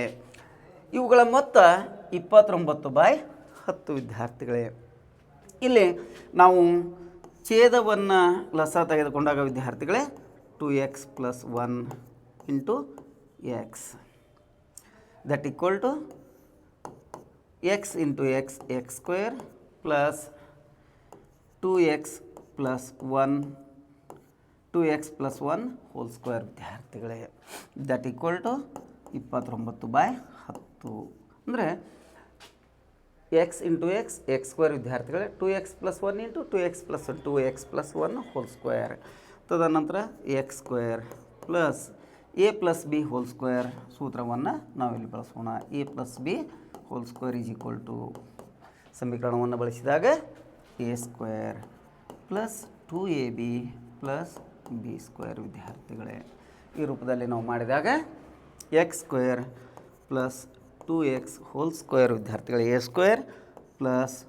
2 × a × b + b² ವಿದ್ಯಾರ್ಥಿಗಳೇ whole divided by 2x + 1 × x = 29/10 ವಿದ್ಯಾರ್ಥಿಗಳೇ. ನಂತರ ಇದನ್ನು ನಾವು ನೇರವಾಗಿ ತೆಗೆದುಕೊಂಡಾಗ x² + 4x² 2 4 x × x x² + 2 4x + 1 ವಿದ್ಯಾರ್ಥಿಗಳೇ. ತದನಂತರ ನೇರವಾಗಿ ಇದನ್ನು ನಾವು x × 2x + 1 = 29/10 ವಿದ್ಯಾರ್ಥಿಗಳೇ. ನಂತರದಲ್ಲಿ ನಾವು ಇಲ್ಲಿ ವಿದ್ಯಾರ್ಥಿಗಳೇ x² + 4x² 5x² ಅಂತ ತೆಗೆದುಕೊಳ್ಳೋದಾದರೆ 5x² + 4x + 1 × 10 ವಿದ್ಯಾರ್ಥಿಗಳೇ. ಅಂದರೆ ಓರೆ ಗುಣಾಕಾರ ಮಾಡೋಣ ವಿದ್ಯಾರ್ಥಿಗಳೇ. ಓರೆ ಗುಣಾಕಾರ ಮಾಡಿದಾಗ ವಿದ್ಯಾರ್ಥಿಗಳೇ ದಟ್ = 29x × 2x + 1 ವಿದ್ಯಾರ್ಥಿಗಳೇ. ಅಂದರೆ ಇಲ್ಲಿ x square plus 4x square equal to 5x square 4x plus 1 ವಿದ್ಯಾರ್ಥಿಗಳೇ. ಇದನ್ನು ಓರೆ ಗುಣಾಕಾರ ಮಾಡುವುದರ ಮೂಲಕ ಓರೆ ಗುಣಾಕಾರ ಮಾಡಿಬಿಡೋಣ ವಿದ್ಯಾರ್ಥಿಗಳೇ. ಓರೆ ಗುಣಾಕಾರ ಮಾಡಿದಾಗ ನಮಗೆ ಸುಲಭವಾಗಿ ಇಲ್ಲಿ ವಿದ್ಯಾರ್ಥಿಗಳೇ 10 50 x square plus 14 40x plus 10 10 ಅಂದರೆ ವಿದ್ಯಾರ್ಥಿಗಳೇ 10 ಈ ಒಂದು ಸಂಪೂರ್ಣ ಬ್ರ್ಯಾಕೆಟಿಗೆ ಗುಣಿಸೋಣ ವಿದ್ಯಾರ್ಥಿಗಳೇ. ಇಲ್ಲಿ 29 58 ಎಕ್ಸ್ ಸ್ಕ್ವೇರ್ ವಿದ್ಯಾರ್ಥಿಗಳೇ. 58 x square plus 29 X into 1 29 X ವಿದ್ಯಾರ್ಥಿಗಳೇ. ತದನಂತರ ನಾವು ಈ 58 ಎಕ್ಸ್ ಸ್ಕ್ವೇರನ್ನು ನಾವು 50 ಎಕ್ಸ್ ಸ್ಕ್ವೇರ್ ಚಿಕ್ಕದಾಗಿರೋದ್ರಿಂದ ನಾವು ಎಡಭಾಗದಿಂದ ಬಲಭಾಗಕ್ಕೆ ಸಮೀಕರಣವನ್ನು ತೆಗೆದುಕೊಂಡು ಹೋದಾಗ ವಿದ್ಯಾರ್ಥಿಗಳೇ 58 x square plus 29 x minus 50 x square plus 50 x square ಈ ಕಡೆ ಹೋದಾಗ minus 50 x square minus 40 x minus 10 equal to 0 ವಿದ್ಯಾರ್ಥಿಗಳೇ. 58 ಎಕ್ಸ್ ಸ್ಕ್ವೇರ್ ಒಳಗೆ 50 ಎಕ್ಸ್ ಸ್ಕ್ವೇರನ್ನು ತೆಗೆದಾಗ ವಿದ್ಯಾರ್ಥಿಗಳೇ 8 ಎಕ್ಸ್ ಸ್ಕ್ವೇರ್. ಇಲ್ಲಿ 40ರೊಳಗೆ 29 ತೆಗೆದು ಬಿಡೋಣ ವಿದ್ಯಾರ್ಥಿಗಳೇ. 40 ಮೈನಸ್ 40 ಎಕ್ಸ್ ಪ್ಲಸ್ 29 ಎಕ್ಸ್ ಅಂದಾಗ ಮೈನಸ್ 11 ಎಕ್ಸ್ ಆಗುತ್ತೆ ವಿದ್ಯಾರ್ಥಿಗಳೇ. ಇನ್ನು ವಿದ್ಯಾರ್ಥಿಗಳೇ ಮೈನಸ್ 10 ಈಕ್ವಲ್ ಟು 0. ಇಲ್ಲಿ ವಿದ್ಯಾರ್ಥಿಗಳೇ 8x square minus 11x minus 10 ಆಗಿ ದೊರೆಯುತ್ತೆ ವಿದ್ಯಾರ್ಥಿಗಳೇ. ನಂತರದಲ್ಲಿ ನಾವು ಇದನ್ನು ನೋಡ್ರಿ ವಿದ್ಯಾರ್ಥಿಗಳೇ ಮತ್ತೊಮ್ಮೆ ಈ ಒಂದು ಪ್ರಶ್ನೆಯನ್ನು ಆಲಿಸೋಣ. ಅಂಶವನ್ನು x ಅಂತ ತೆಗೆದುಕೊಳ್ಳೋಣ. ಛೇದವು 2x ಪ್ಲಸ್ 1 2ರಷ್ಟಕ್ಕಿಂತ ಒಂದು ಹೆಚ್ಚಾಗಿದೆ. ಅದರ ವ್ಯುತ್ಕ್ರಮ ಅಂದಾಗ 2x ಪ್ಲಸ್ 1/x ಅಂದರೆ ಅಂಶವನ್ನು ಛೇದವನ್ನು ಅಂಶವನ್ನಾಗಿ ಪರಿವರ್ತಿಸೋಣ ವಿದ್ಯಾರ್ಥಿಗಳೇ. ಅವುಗಳ ಮೊತ್ತವು 29/10 ಆಗಿರುತ್ತೆ ಅಂದಾಗ ಅದನ್ನು ಸಮೀಕರಣ ರೂಪದಲ್ಲಿ ಬರ್ಕೊಂಡಾಗ ವಿದ್ಯಾರ್ಥಿಗಳೇ 8x square minus 11x minus 10 equal to 0 ಆಗಿ ಪರಿವರ್ತನೆಗೊಳ್ಳುತ್ತೆ ವಿದ್ಯಾರ್ಥಿಗಳೇ. ನಂತರದಲ್ಲಿ ನಾವು ಇದನ್ನು ಸಮೀಕರಣವನ್ನು ಬಿಡಿಸಿದಾಗ ವಿದ್ಯಾರ್ಥಿಗಳೇ ಈಗ ನಮಗೆ ಈ ಒಂದು ಸಮೀಕರಣವು ಆದರ್ಶ ರೂಪದಲ್ಲಿ ದೊರೀತಾ ಇದೆ ವಿದ್ಯಾರ್ಥಿಗಳೇ. ಹಾಗಾದರೆ ಆದರ್ಶ ರೂಪ ಅಂತ ತೆಗೆದುಕೊಂಡಾಗ ವಿದ್ಯಾರ್ಥಿಗಳೇ ಹಾಗಾದರೆ ಇದು ax square plus bx 8x square minus 11x minus 10 equal to 0 ವಿದ್ಯಾರ್ಥಿಗಳು. ಅಂದರೆ ax square plus bx plus c equal to 0 ರೂಪಕ್ಕೆ ದೊರೀತು ವಿದ್ಯಾರ್ಥಿಗಳೇ. ಈಗ ನಾವು ಇದನ್ನು ಎಕ್ಸ್ ಸ್ಕ್ವೇರ್ನ ಸಹಗುಣಕವನ್ನು ಸ್ಥಿರಾಂಕಕ್ಕೆ ಗುಣಿಸಿದಾಗ minus 10 into 8 is equal to minus 80 ದೊರೀತಿದೆ ವಿದ್ಯಾರ್ಥಿಗಳೇ. ಅಂದರೆ ಮಧ್ಯಪದವನ್ನು ವಿಭಜಿಸುವುದರ ಮೂಲಕ ಅಪವರ್ತನ ಕ್ರಿಯೆಯನ್ನು ಮಾಡೋಣ ವಿದ್ಯಾರ್ಥಿಗಳೇ. ಮಧ್ಯಪದವನ್ನು ವಿಭಜಿಸುವುದರ ಮೂಲಕ ಅಪವರ್ತನ ಕ್ರಿಯೆಯನ್ನು ಮಾಡಿದಾಗ ವಿದ್ಯಾರ್ಥಿಗಳೇ ಇಲ್ಲಿ ಗುಣಿಸಿದಾಗ ಮೈನಸ್ 80 ದೊರೆಯುವಂಥದ್ದು. ಯಾವುದೇ ಎರಡು ಸಂಖ್ಯೆಯನ್ನು ಗುಣಿಸಿದಾಗ ಅಥವಾ ಗುಣಲಬ್ಧ ಮೈನಸ್ 80, ಕೂಡಿಸಿದಾಗ ಅಥವಾ ಕಳೆದಾಗ ವಿದ್ಯಾರ್ಥಿಗಳ ಮೈನಸ್ 11 ಬರುವಂಥದ್ದು ಅಂತಂದರೆ 16 5 80 ವಿದ್ಯಾರ್ಥಿಗಳೇ. ಹಾಗಾಗಿ ಇಲ್ಲಿ ಮೈನಸ್ 11 ದೊರೆಯೋದ್ರಿಂದ ಪ್ಲಸ್ ಇಂಟು ಮೈನಸ್ 80 16ರಲ್ಲಿ 5 ಕಳೆದಾಗ ವಿದ್ಯಾರ್ಥಿಗಳೇ ಮೈನಸ್ 11 ದೊರೀತಾ ಇದೆ. ಹಾಗಾದರೆ 8x square minus 16x plus 5x minus 10 equal to 0 ವಿದ್ಯಾರ್ಥಿಗಳೇ. ಗುಂಪನ್ನಾಗಿ ಮಾಡಿದಾಗ ವಿದ್ಯಾರ್ಥಿಗಳೇ ಇಲ್ಲಿ ನಾವು 8 ಮತ್ತು 16 ಒಂದೇ ಮಗ್ಗಿಯಲ್ಲಿ ಬರ್ತಾ ಇದೆ. 8ಅನ್ನು ನಾವು ಸಾಮಾನ್ಯವಾಗಿ ತೆಗೆದುಕೊಂಡಾಗ ವಿದ್ಯಾರ್ಥಿಗಳೇ 8x ಸಾಮಾನ್ಯವಾಗಿ ತೆಗೆದುಕೊಳ್ಳೋಣ ವಿದ್ಯಾರ್ಥಿಗಳೇ x ಮೈನಸ್ 2. ಇಲ್ಲಿ 5 ಮತ್ತು 10 ಒಂದೇ ಮಗ್ಗಿಯಲ್ಲಿ ಬರ್ತಾ ಇದೆ. ಸಣ್ಣ ಸಂಖ್ಯೆ 5ಅನ್ನು ತೆಗೆದುಕೊಂಡಾಗ ವಿದ್ಯಾರ್ಥಿಗಳೇ 5 into bracket x minus 2 equal to 0 ವಿದ್ಯಾರ್ಥಿಗಳೇ. ಹಾಗಾಗಿ ಒಂದು 8x ಪ್ಲಸ್ 5, ಇನ್ನೊಂದು ವಿದ್ಯಾರ್ಥಿಗಳೇ x ಮೈನಸ್ 2 ಈಕ್ವಲ್ ಟು 0. ಇನ್ನೊಂದು 8x plus 5 equal to 0, x minus 2 = 0 ವಿದ್ಯಾರ್ಥಿಗಳೇ. ಇಲ್ಲಿ n2x = -5 +5 ಆ ಕಡೆ ಹೋದಾಗ -5 ಆಗುತ್ತೆ. x = -5/8 ವಿದ್ಯಾರ್ಥಿಗಳೇ. ತದನಂತರ x = -2 ಈ ಕಡೆ ಬಂದಾಗ +2 ಆಗುತ್ತೆ ವಿದ್ಯಾರ್ಥಿಗಳೇ. ಹಾಗಾದರೆ ನಾವು ಅಂಶ ಅಂತ ತೆಗೆದುಕೊಂಡಾಗ ಅಂಶ x ಆಗಿರುತ್ತೆ. x ಅಂದರೆ 2 ವಿದ್ಯಾರ್ಥಿಗಳೇ. ಛೇದ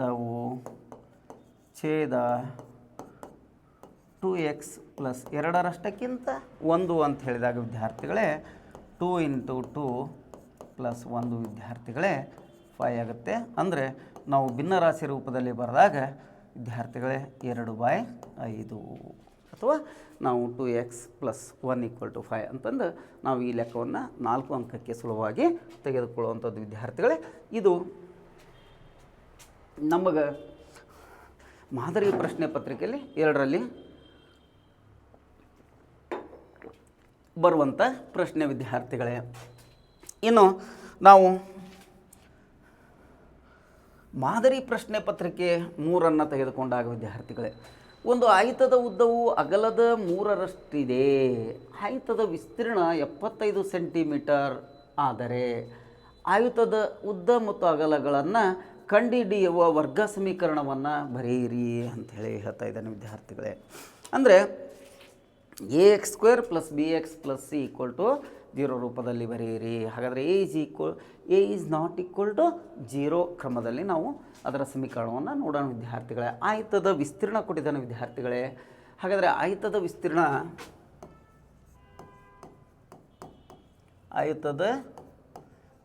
ಕೊಟ್ಟಿದ್ದಾನೆ ವಿದ್ಯಾರ್ಥಿಗಳೇ. ವಿಸ್ತೀರ್ಣ = 75 ಸೆಂಟಿಮೀಟರ್ ಸ್ಕ್ವೇರ್ ವಿದ್ಯಾರ್ಥಿಗಳೇ, ಅಥವಾ ಸ್ಕ್ವೇರ್ ಸೆಂಟಿಮೀಟರ್ ಅಂತೇಳಿ ಕರಿತೀವಿ ವಿದ್ಯಾರ್ಥಿಗಳೇ. ಆಯತದ ಉದ್ದ ಮತ್ತು ಅಗಲವನ್ನು ಕಂಡುಹಿಡಿಯುವಂಥದ್ದು. ಆಯತದ ಉದ್ದವು ಅಗಲದ 3ರಷ್ಟಿದೆ. ಹಾಗಾದರೆ ಅಗಲವನ್ನು x ಅಂತ ತೆಗೆದುಕೊಳ್ಳೋಣ ವಿದ್ಯಾರ್ಥಿಗಳೇ. ಉದ್ದ ಅಗಲದ 3ರಷ್ಟಿದೆ ಅಂತ ಹೇಳ್ತಾ ಇದ್ದೇನೆ ವಿದ್ಯಾರ್ಥಿಗಳೇ. 3x ಅಗಲ x ಆಗಿರಲಿ ವಿದ್ಯಾರ್ಥಿಗಳೇ, ಉದ್ದ 3x. ಹಾಗಾದರೆ ಆಯತದ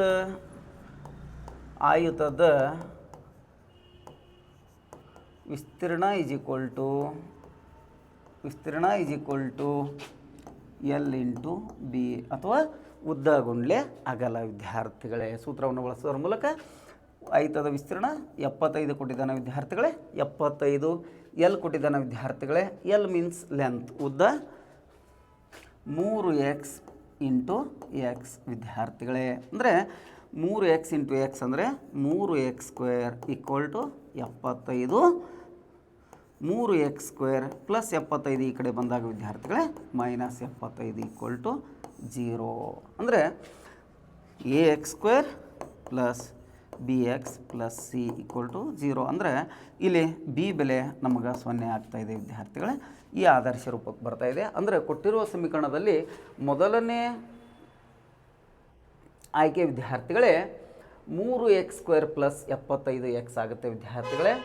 ಎರಡನೇ ಆಯ್ಕೆ x² + 3x - 75 = 0 ಮತ್ತು ಮೂರನೇ ಆಯ್ಕೆ 3x² - 75 = 0. ಅಂದರೆ ಮೂರನೇ ಆಯ್ಕೆ ಸಿ = ಸರಿಯಾದ ಉತ್ತರ. ಇನ್ನು ನಾಲ್ಕನೇ ಆಯ್ಕೆ ವಿದ್ಯಾರ್ಥಿಗಳೇ 8x² - 75 = 0 ಆಗುತ್ತೆ ವಿದ್ಯಾರ್ಥಿಗಳೇ. ಇದರ ಪ್ರಕಾರ ನಾವು ಮೂರನೇ ಆಯ್ಕೆ ಸರಿಯಾದದ್ದು ಅಂತ ತೆಗೆದುಕೊಳ್ಳುವಂಥದ್ದು ವಿದ್ಯಾರ್ಥಿಗಳೇ. ಅಂದರೆ ಆಯತದ ಸೂತ್ರವನ್ನು ಬಳಸೋದ್ರ ಮೂಲಕ ಇಲ್ಲಿ ವರ್ಗ ಸಮೀಕರಣದ ಆದರ್ಶ ರೂಪಕ್ಕೆ ತರುವಂಥದ್ದು. ಅಂದರೆ ಉದ್ದ ಮತ್ತು ಅಗಲಗಳನ್ನು ಕೊಟ್ಟಿದ್ದ ವಿದ್ಯಾರ್ಥಿಗಳೇ ಮತ್ತು ಅದರ ವಿಸ್ತೀರ್ಣವನ್ನು ಕೊಟ್ಟಾಗ ಅದರ ಸೂತ್ರವನ್ನು ಬಳಸಿ ನಾವು ಸುಲಭವಾಗಿ ಕಂಡುಹಿಡಿಯುವಂಥದ್ದು. ಇನ್ನು ಎರಡನೇ ಪ್ರಶ್ನೆ ವಿದ್ಯಾರ್ಥಿಗಳೇ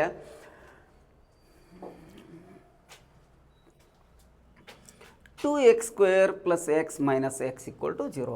2x² + x - 6 = 0 ವಿದ್ಯಾರ್ಥಿಗಳೇ. 2x² + x - 6 = 0. ಈ ವರ್ಗ ಸಮೀಕರಣದ ಮೂಲಗಳನ್ನು ಕಂಡುಹಿಡಿಯಿರಿ ಅಂತ ಹೇಳ್ತಾ ಇದ್ದೇನೆ ವಿದ್ಯಾರ್ಥಿಗಳೇ.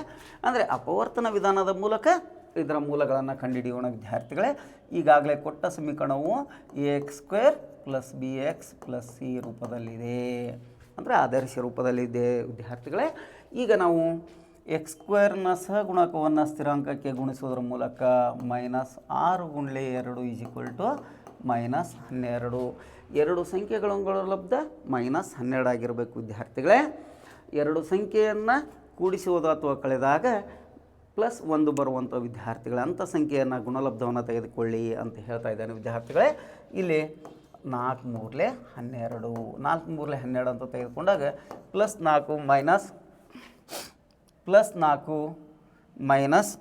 - ವಿದ್ಯಾರ್ಥಿಗಳೇ, -3 ಅಂತ ತೆಗೆದುಕೊಂಡಾಗ 4 × 3 = 12 ವಿದ್ಯಾರ್ಥಿಗಳೇ. ನಂತರ 4ರಲ್ಲಿ 3 ತೆಗೆದಾಗ 1 ವಿದ್ಯಾರ್ಥಿಗಳೇ.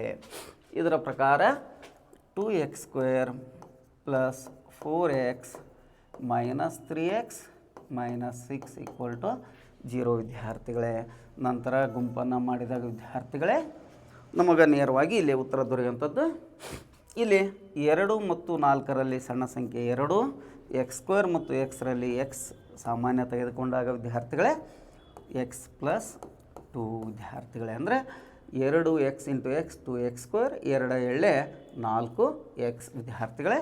3 ಮತ್ತು 6ರಲ್ಲಿ 3 ಸಾಮಾನ್ಯವಾಗಿ ತೆಗೆದುಕೊಂಡಾಗ x + 2 ವಿದ್ಯಾರ್ಥಿಗಳೇ. ಮೈನಸನ್ನು ತೆಗೆದುಕೊಂಡಾಗ ಬಿಕಾಸ್ +× ವಿದ್ಯಾರ್ಥಿಗಳೇ = 0. ನಂತರದಲ್ಲಿ 2x - 3 1 ಆದರೆ x + 2 ಇನ್ನೊಂದು ವಿದ್ಯಾರ್ಥಿಗಳೇ. ಅಂದರೆ 2x - 3 = 0, 2x = -3 ಅಂದರೆ ವಿದ್ಯಾರ್ಥಿಗಳೇ +3. ನಂತರ x = 3/2. ಒಂದು ಮೂಲವಾದರೆ ವಿದ್ಯಾರ್ಥಿಗಳೇ, ಇನ್ನೊಂದು ಮೂಲ x + 2 = 0 ಆದರೆ x = -2 ವಿದ್ಯಾರ್ಥಿಗಳು. ಇದು ಇನ್ನೊಂದು ಮೂಲವಾಗಿ ದೊರೀತಾ ಇದೆ ವಿದ್ಯಾರ್ಥಿಗಳೇ. ಈ ರೀತಿಯಾಗಿ ನಾವು 2 ಅಂಕದ ಪ್ರಶ್ನೆಯನ್ನು ಸುಲಭವಾಗಿ ತೆಗೆದುಕೊಳ್ಳುವಂಥದ್ದು. ಇನ್ನು ನಂತರದಲ್ಲಿ ವಿದ್ಯಾರ್ಥಿಗಳೇ 2x² - 6x + 3, 2x² - 6x + 3 ಅಂತ ಕೊಟ್ಟಿದ್ದಾನೆ ವಿದ್ಯಾರ್ಥಿಗಳೇ. ಮುಂದಿನ ಪ್ರಶ್ನೆಗೆ ತೆಗೆದುಕೊಳ್ಳೋದಾದರೆ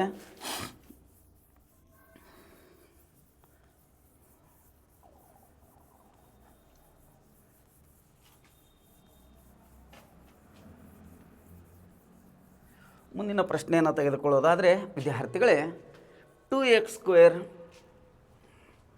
+ 6x - 3 = 0 ಅಂತ ಹೇಳ್ತಾ ಇದ್ದಾನೆ ವಿದ್ಯಾರ್ಥಿಗಳೇ.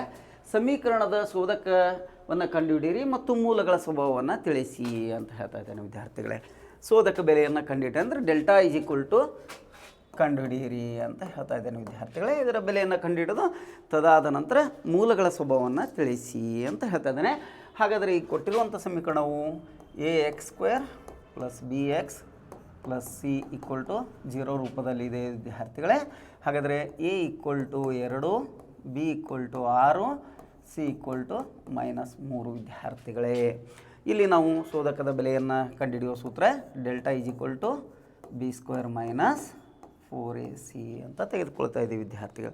b² - 4ac ಅಂತ ತೆಗೆದುಕೊಂಡಾಗ ಡೆಲ್ಟಾ ವಿದ್ಯಾರ್ಥಿಗಳೇ b² 6b² ಅಂದರೆ 6 ವರ್ಗ -4 × 2 × -3 ವಿದ್ಯಾರ್ಥಿಗಳೇ. Delta = 6 6 36 minus into minus plus 4 8 8 24 ವಿದ್ಯಾರ್ಥಿಗಳೇ. ಹಾಗಾಗಿ ಡೆಲ್ಟಾ ನಮಗೆ 60 ದೊರೀತಾ ಇದೆ ವಿದ್ಯಾರ್ಥಿಗಳೇ. 60 ಪ್ಲಸ್ ಚಿಹ್ನೆ ಆಗಿರೋದ್ರಿಂದ ಡೆಲ್ಟಾ ಈಸ್ ಗ್ರೇಟರ್ ದ್ಯಾನ್ 0 ಆಗುತ್ತೆ ವಿದ್ಯಾರ್ಥಿಗಳೇ. ಅಂದರೆ ಡೆಲ್ಟಾದ ಬೆಲೆ 0ಗಿಂತ ದೊಡ್ಡದಾಗಿದೆ ವಿದ್ಯಾರ್ಥಿಗಳೇ. ಹಾಗಾದರೆ ಮೂಲಗಳು ವಾಸ್ತವ ಮತ್ತು ವಿಭಿನ್ನ. ಅಂದರೆ ನಾವು ಅದರ ಮೂಲಗಳನ್ನು ಕಂಡುಹಿಡಿಯೋಣ ವಿದ್ಯಾರ್ಥಿಗಳು. ಮೊದಲು ಶೋಧಕದ ಬೆಲೆ ಕಂಡುಹಿಡಿಯೋಣ, ತದನಂತರ ಅದರ ಮೂಲಗಳ ಸ್ವಭಾವವನ್ನು ಕೂಡ ನಾವು ತಿಳಿಸ್ಬೇಕಾಗತ್ತೆ. ಆದ್ದರಿಂದ ವಿದ್ಯಾರ್ಥಿಗಳೇ ಮೂಲಗಳು ವಾಸ್ತವ ಮತ್ತು ವಿಭಿನ್ನವಾಗಿದೆ ಅಂಥೇಳಿ ನಮಗಿಲ್ಲಿ ದೊರೀತಾ ಇದೆ ವಿದ್ಯಾರ್ಥಿಗಳು. ಅಂದರೆ 2x² + 6x - 3 = 0. ಶೋಧಕದ ಬೆಲೆ ಅಂದರೆ ಡೆಲ್ಟಾ ಬೆಲೆಯನ್ನು ಕಂಡುಹಿಡಿಯಬೇಕು ವಿದ್ಯಾರ್ಥಿಗಳೇ. ಕಂಡುಹಿಡಿದ ನಂತರ ಡೆಲ್ಟಾದ ಬೆಲೆ ಇಲ್ಲಿ b² - 4ac ಸೂತ್ರಕ್ಕೆ ಹಾಕಿದಾಗ 6 × 36 ವಿದ್ಯಾರ್ಥಿಗಳೇ, ಮೈನಸ್ ಇಂಟು ಮೈನಸ್ ಪ್ಲಸ್ 4 × 8 8 3 24 ವಿದ್ಯಾರ್ಥಿಗಳೇ. ಆದ್ದರಿಂದ 36 + 24 = 60. ಡೆಲ್ಟಾ 0ಗಿಂತ ದೊಡ್ಡದಾಗಿರೋದ್ರಿಂದ ವಿದ್ಯಾರ್ಥಿಗಳೇ ಮೂಲಗಳು ವಾಸ್ತವ ಮತ್ತು ವಿಭಿನ್ನವಾಗಿದೆ ಅಂಥೇಳಿ ನಾವಿಲ್ಲಿ ಕಂಡುಹಿಡಿಯುವಂಥದ್ದು 2 ಅಂಕದ ಸುಲಭವಾದ ಪ್ರಶ್ನೆ ವಿದ್ಯಾರ್ಥಿಗಳೇ. ಇನ್ನು ನಾವು ನೇರವಾಗಿ 4 ಅಂಕದ ಇನ್ನೊಂದು ಪ್ರಶ್ನೆಯನ್ನು ನೋಡೋಣ ವಿದ್ಯಾರ್ಥಿಗಳೇ.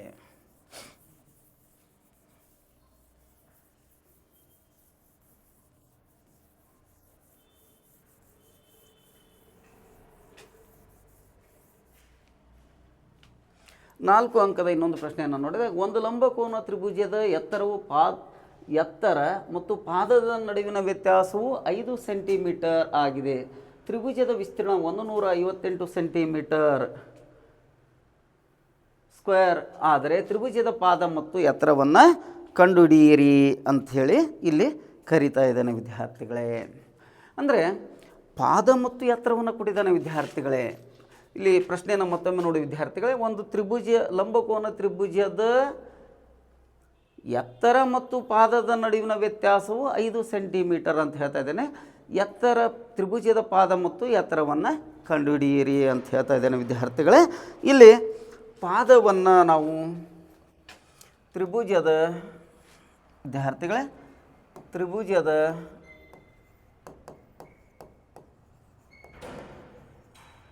ಪಾದ = b ಆಗಿರಲಿ ವಿದ್ಯಾರ್ಥಿಗಳೇ. ಎತ್ತರ ಪಾದ b ಅಂತ ತೆಗೆದುಕೊಂಡಾಗ ವಿದ್ಯಾರ್ಥಿಗಳೇ ಎತ್ತರ ತ್ರಿಭುಜದ ಎತ್ತರ height of the triangle = h ವಿದ್ಯಾರ್ಥಿಗಳೇ. ನೇರವಾಗಿ ತೆಗೆದುಕೊಳ್ಳೋಣ. ಇಲ್ಲಿ ಒಂದು ಲಂಬಕೋನ ತ್ರಿಭುಜದ ಎತ್ತರವು ಪಾದದ ನಡುವಿನ ವ್ಯತ್ಯಾಸವು 5 ಸೆಂಟಿಮೀಟರ್. ಪಾದದ ನಡುವಿನ ವ್ಯತ್ಯಾಸವು 5 ಸೆಂಟಿಮೀಟರ್ ವಿದ್ಯಾರ್ಥಿಗಳೇ. ಎತ್ತರ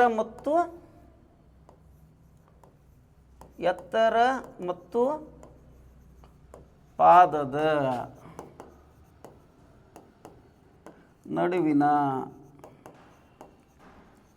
ವ್ಯತ್ಯಾಸ b - 5 ವಿದ್ಯಾರ್ಥಿಗಳೇ. ಅಂದರೆ h = b - 5 ವಿದ್ಯಾರ್ಥಿಗಳೇ. ಪಾದ ಮತ್ತು ಎತ್ತರದ ನಡುವಿನ ವ್ಯತ್ಯಾಸ ವಿದ್ಯಾರ್ಥಿಗಳೇ. ವ್ಯತ್ಯಾಸ h - b = 5 ವಿದ್ಯಾರ್ಥಿಗಳೇ. ಇಲ್ಲಿ ನಾವು ತ್ರಿಭುಜದ ವಿಸ್ತೀರ್ಣವನ್ನು ಕೊಟ್ಟಿದ್ದಾನೆ ವಿದ್ಯಾರ್ಥಿಗಳೇ. ತ್ರಿಭುಜದ ವಿಸ್ತೀರ್ಣ ಕೊಟ್ಟಿದ್ದಾನೆ ವಿದ್ಯಾರ್ಥಿಗಳೇ. ವಿಸ್ತೀರ್ಣ ತ್ರಿಭುಜದ ವಿಸ್ತೀರ್ಣ 150 ಸೆಂಟಿಮೀಟರ್ ಸ್ಕ್ವೇರ್ ಕೊಟ್ಟಿದ್ದಾನೆ ವಿದ್ಯಾರ್ಥಿಗಳೇ. ಹಾಗಾದರೆ ನಮಗೆ ಸೂತ್ರದ ಪ್ರಕಾರ ತ್ರಿಭುಜದ ವಿಸ್ತೀರ್ಣ = 1/2 b × h ವಿದ್ಯಾರ್ಥಿಗಳೇ. ನಮಗೆ ತ್ರಿಭುಜದ ವಿಸ್ತೀರ್ಣ ಕೊಟ್ಟಿದ್ದಾನೆ ವಿದ್ಯಾರ್ಥಿಗಳೇ. 150 = 1/b ಇಲ್ಲಿ ನಾವು ವಿದ್ಯಾರ್ಥಿಗಳೇ ನಾವಿಲ್ಲಿ h ಇದನ್ನು ವಿದ್ಯಾರ್ಥಿಗಳೇ b + 5 ಅಂದರೆ -b ಈ ಕಡೆ ತಗೊಂಡಾಗ b + 5 ಆಗುತ್ತೆ. b ಬೆಲೆ ಹೆಚ್ಚಿನ ಬೆಲೆಯನ್ನು ನಾವು ಹಾಗಾದರೆ b + 5 ಅಂತ ತೆಗೆದುಕೊಳ್ಳೋಣ ವಿದ್ಯಾರ್ಥಿಗಳೇ. ಅಂದರೆ h = b + 5 ಬೆಲೆಯನ್ನು ತುಂಬೋಣ ವಿದ್ಯಾರ್ಥಿಗಳೇ. 150 ಓರೆ ಗುಣಕಾರ ಮಾಡಿದಾಗ 300 ವಿದ್ಯಾರ್ಥಿಗಳೇ.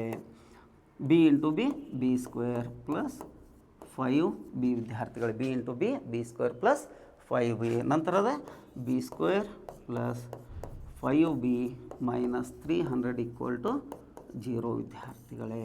ಈ ಒಂದು ಸಮೀಕರಣವು ax² + bx + c = 0 ರೂಪಕ್ಕೆ ಬರ್ತಾ ಇದೆ ವಿದ್ಯಾರ್ಥಿಗಳೇ. ಅಂದರೆ ಯಾವುದೇ ಎರಡು ಸಂಖ್ಯೆಗಳನ್ನು ಗುಣಿಸಿದಾಗ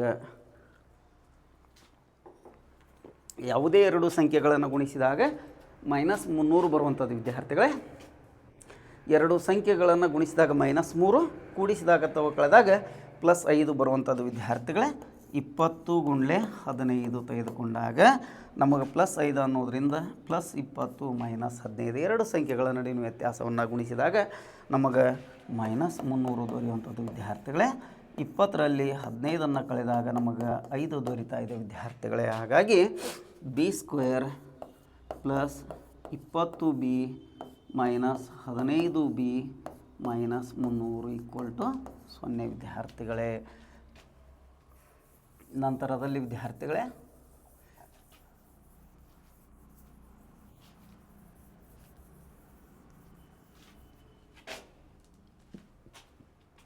ಇಲ್ಲಿ ಗುಂಪನ್ನು ಮಾಡೋದ್ರ ಮೂಲಕ b × b b² ಮತ್ತು ಬಿಯಲ್ಲಿ ಬಿಯನ್ನು ಸಾಮಾನ್ಯವಾಗಿ ತೆಗೆದುಕೊಂಡು b + 20 ವಿದ್ಯಾರ್ಥಿಗಳೇ. ನಂತರದಲ್ಲಿ 15 ಮತ್ತು 300ರಲ್ಲಿ ಸಣ್ಣ ಸಂಖ್ಯೆ 15 ಆಗುತ್ತೆ ವಿದ್ಯಾರ್ಥಿಗಳೇ. ಒಂದೇ ಮಗ್ಗಿಯಲ್ಲಿ ಬರೋದರಿಂದ 15 ನಾವು ಸಾಮಾನ್ಯವಾಗಿ ತೆಗೆದುಕೊಂಡಾಗ ವಿದ್ಯಾರ್ಥಿಗಳೇ b + 20 ಆಗುತ್ತೆ ವಿದ್ಯಾರ್ಥಿಗಳೇ. -15 × b -15b + × -15 20 300 ವಿದ್ಯಾರ್ಥಿಗಳೇ. ಹಾಗಾದರೆ ಒಂದು b + 20 ವಿದ್ಯಾರ್ಥಿಗಳೇ, ಇನ್ನೊಂದು b - 15 ವಿದ್ಯಾರ್ಥಿಗಳೇ. ನಂತರದಲ್ಲಿ b + 20 = 0 ವಿದ್ಯಾರ್ಥಿಗಳೇ. b + 20 = 0, b = -20. ನಂತರದಲ್ಲಿ b - 15 = 0, b = 15 ವಿದ್ಯಾರ್ಥಿಗಳೇ. ಹಾಗಾಗಿ ಪಾದ ಇಲ್ಲಿ ನಾವು ಧನ ಸಂಖ್ಯೆಯನ್ನು ತೆಗೆದುಕೊಳ್ಳೋದ್ರಿಂದ ತ್ರಿಭುಜದ ಪಾದ b = 15 ವಿದ್ಯಾರ್ಥಿಗಳೇ. h = b + 5 ಅಂದರೆ ವ್ಯತ್ಯಾಸ ಕೊಟ್ಟಿದ್ದಾನೆ ವಿದ್ಯಾರ್ಥಿಗಳೇ. ಅದನ್ನು ಕಂಡುಹಿಡಿಯೋದಾದರೆ b ನ ಬೆಲೆ 15 + 5 = 20 ವಿದ್ಯಾರ್ಥಿಗಳೇ. ಹಾಗಾದರೆ ಪಾದ 15 ಮತ್ತು ಎತ್ತರ 20 ವಿದ್ಯಾರ್ಥಿಗಳು. ಈ ರೀತಿಯಾಗಿ ನಾವು 4 ಅಂಕದ ಪ್ರಶ್ನೆಗಳನ್ನು ಸುಲಭವಾಗಿ ನಾವು ಅಧ್ಯಯನ ಮಾಡುವಂಥದ್ದು. ಇನ್ನು 2 ಪ್ರಶ್ನೆಗಳನ್ನು ಮುಗಿಸೋದ್ರ ಮೂಲಕ ಇವತ್ತಿನ ತರಗತಿಯನ್ನು ಮುಗಿಸೋಣ ವಿದ್ಯಾರ್ಥಿಗಳೇ. ನಂತರದಲ್ಲಿ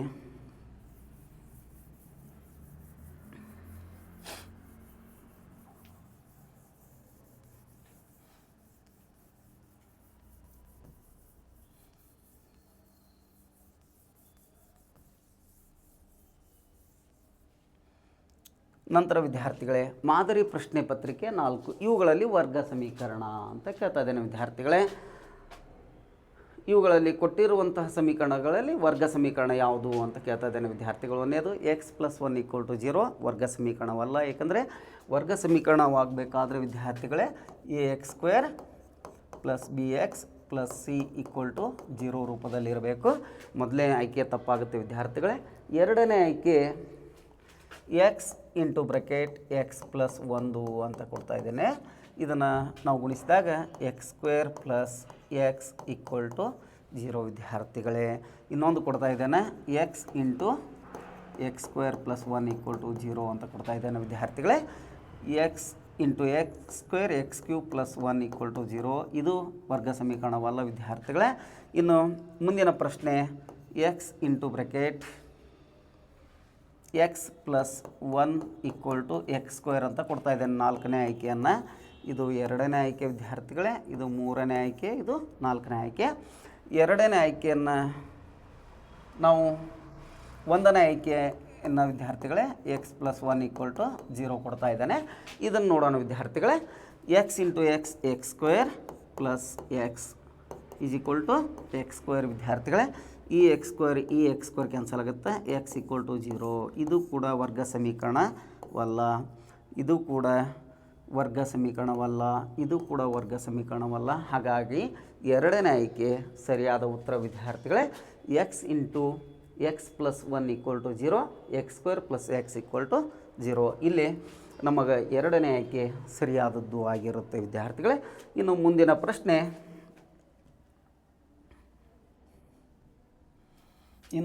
ಪ್ರಶ್ನೆಯನ್ನು ತೆಗೆದುಕೊಳ್ಳೋದಾದರೆ ವಿದ್ಯಾರ್ಥಿಗಳೇ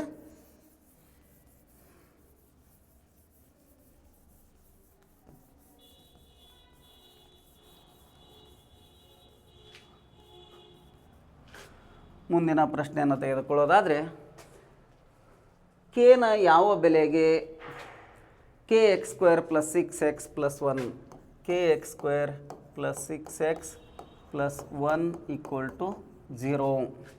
ಕೇನ ಯಾವ ಬೆಲೆಗೆ ಸಮೀಕರಣದ ಮೂಲಗಳು ಸಮವಾಗಿರುತ್ತದೆ? ಕೇನ ಯಾವ ಬೆಲೆಗೆ ಸಮೀಕರಣದ ಮೂಲಗಳು ಸಮವಾಗಿರುತ್ತೆ ವಿದ್ಯಾರ್ಥಿಗಳೇ?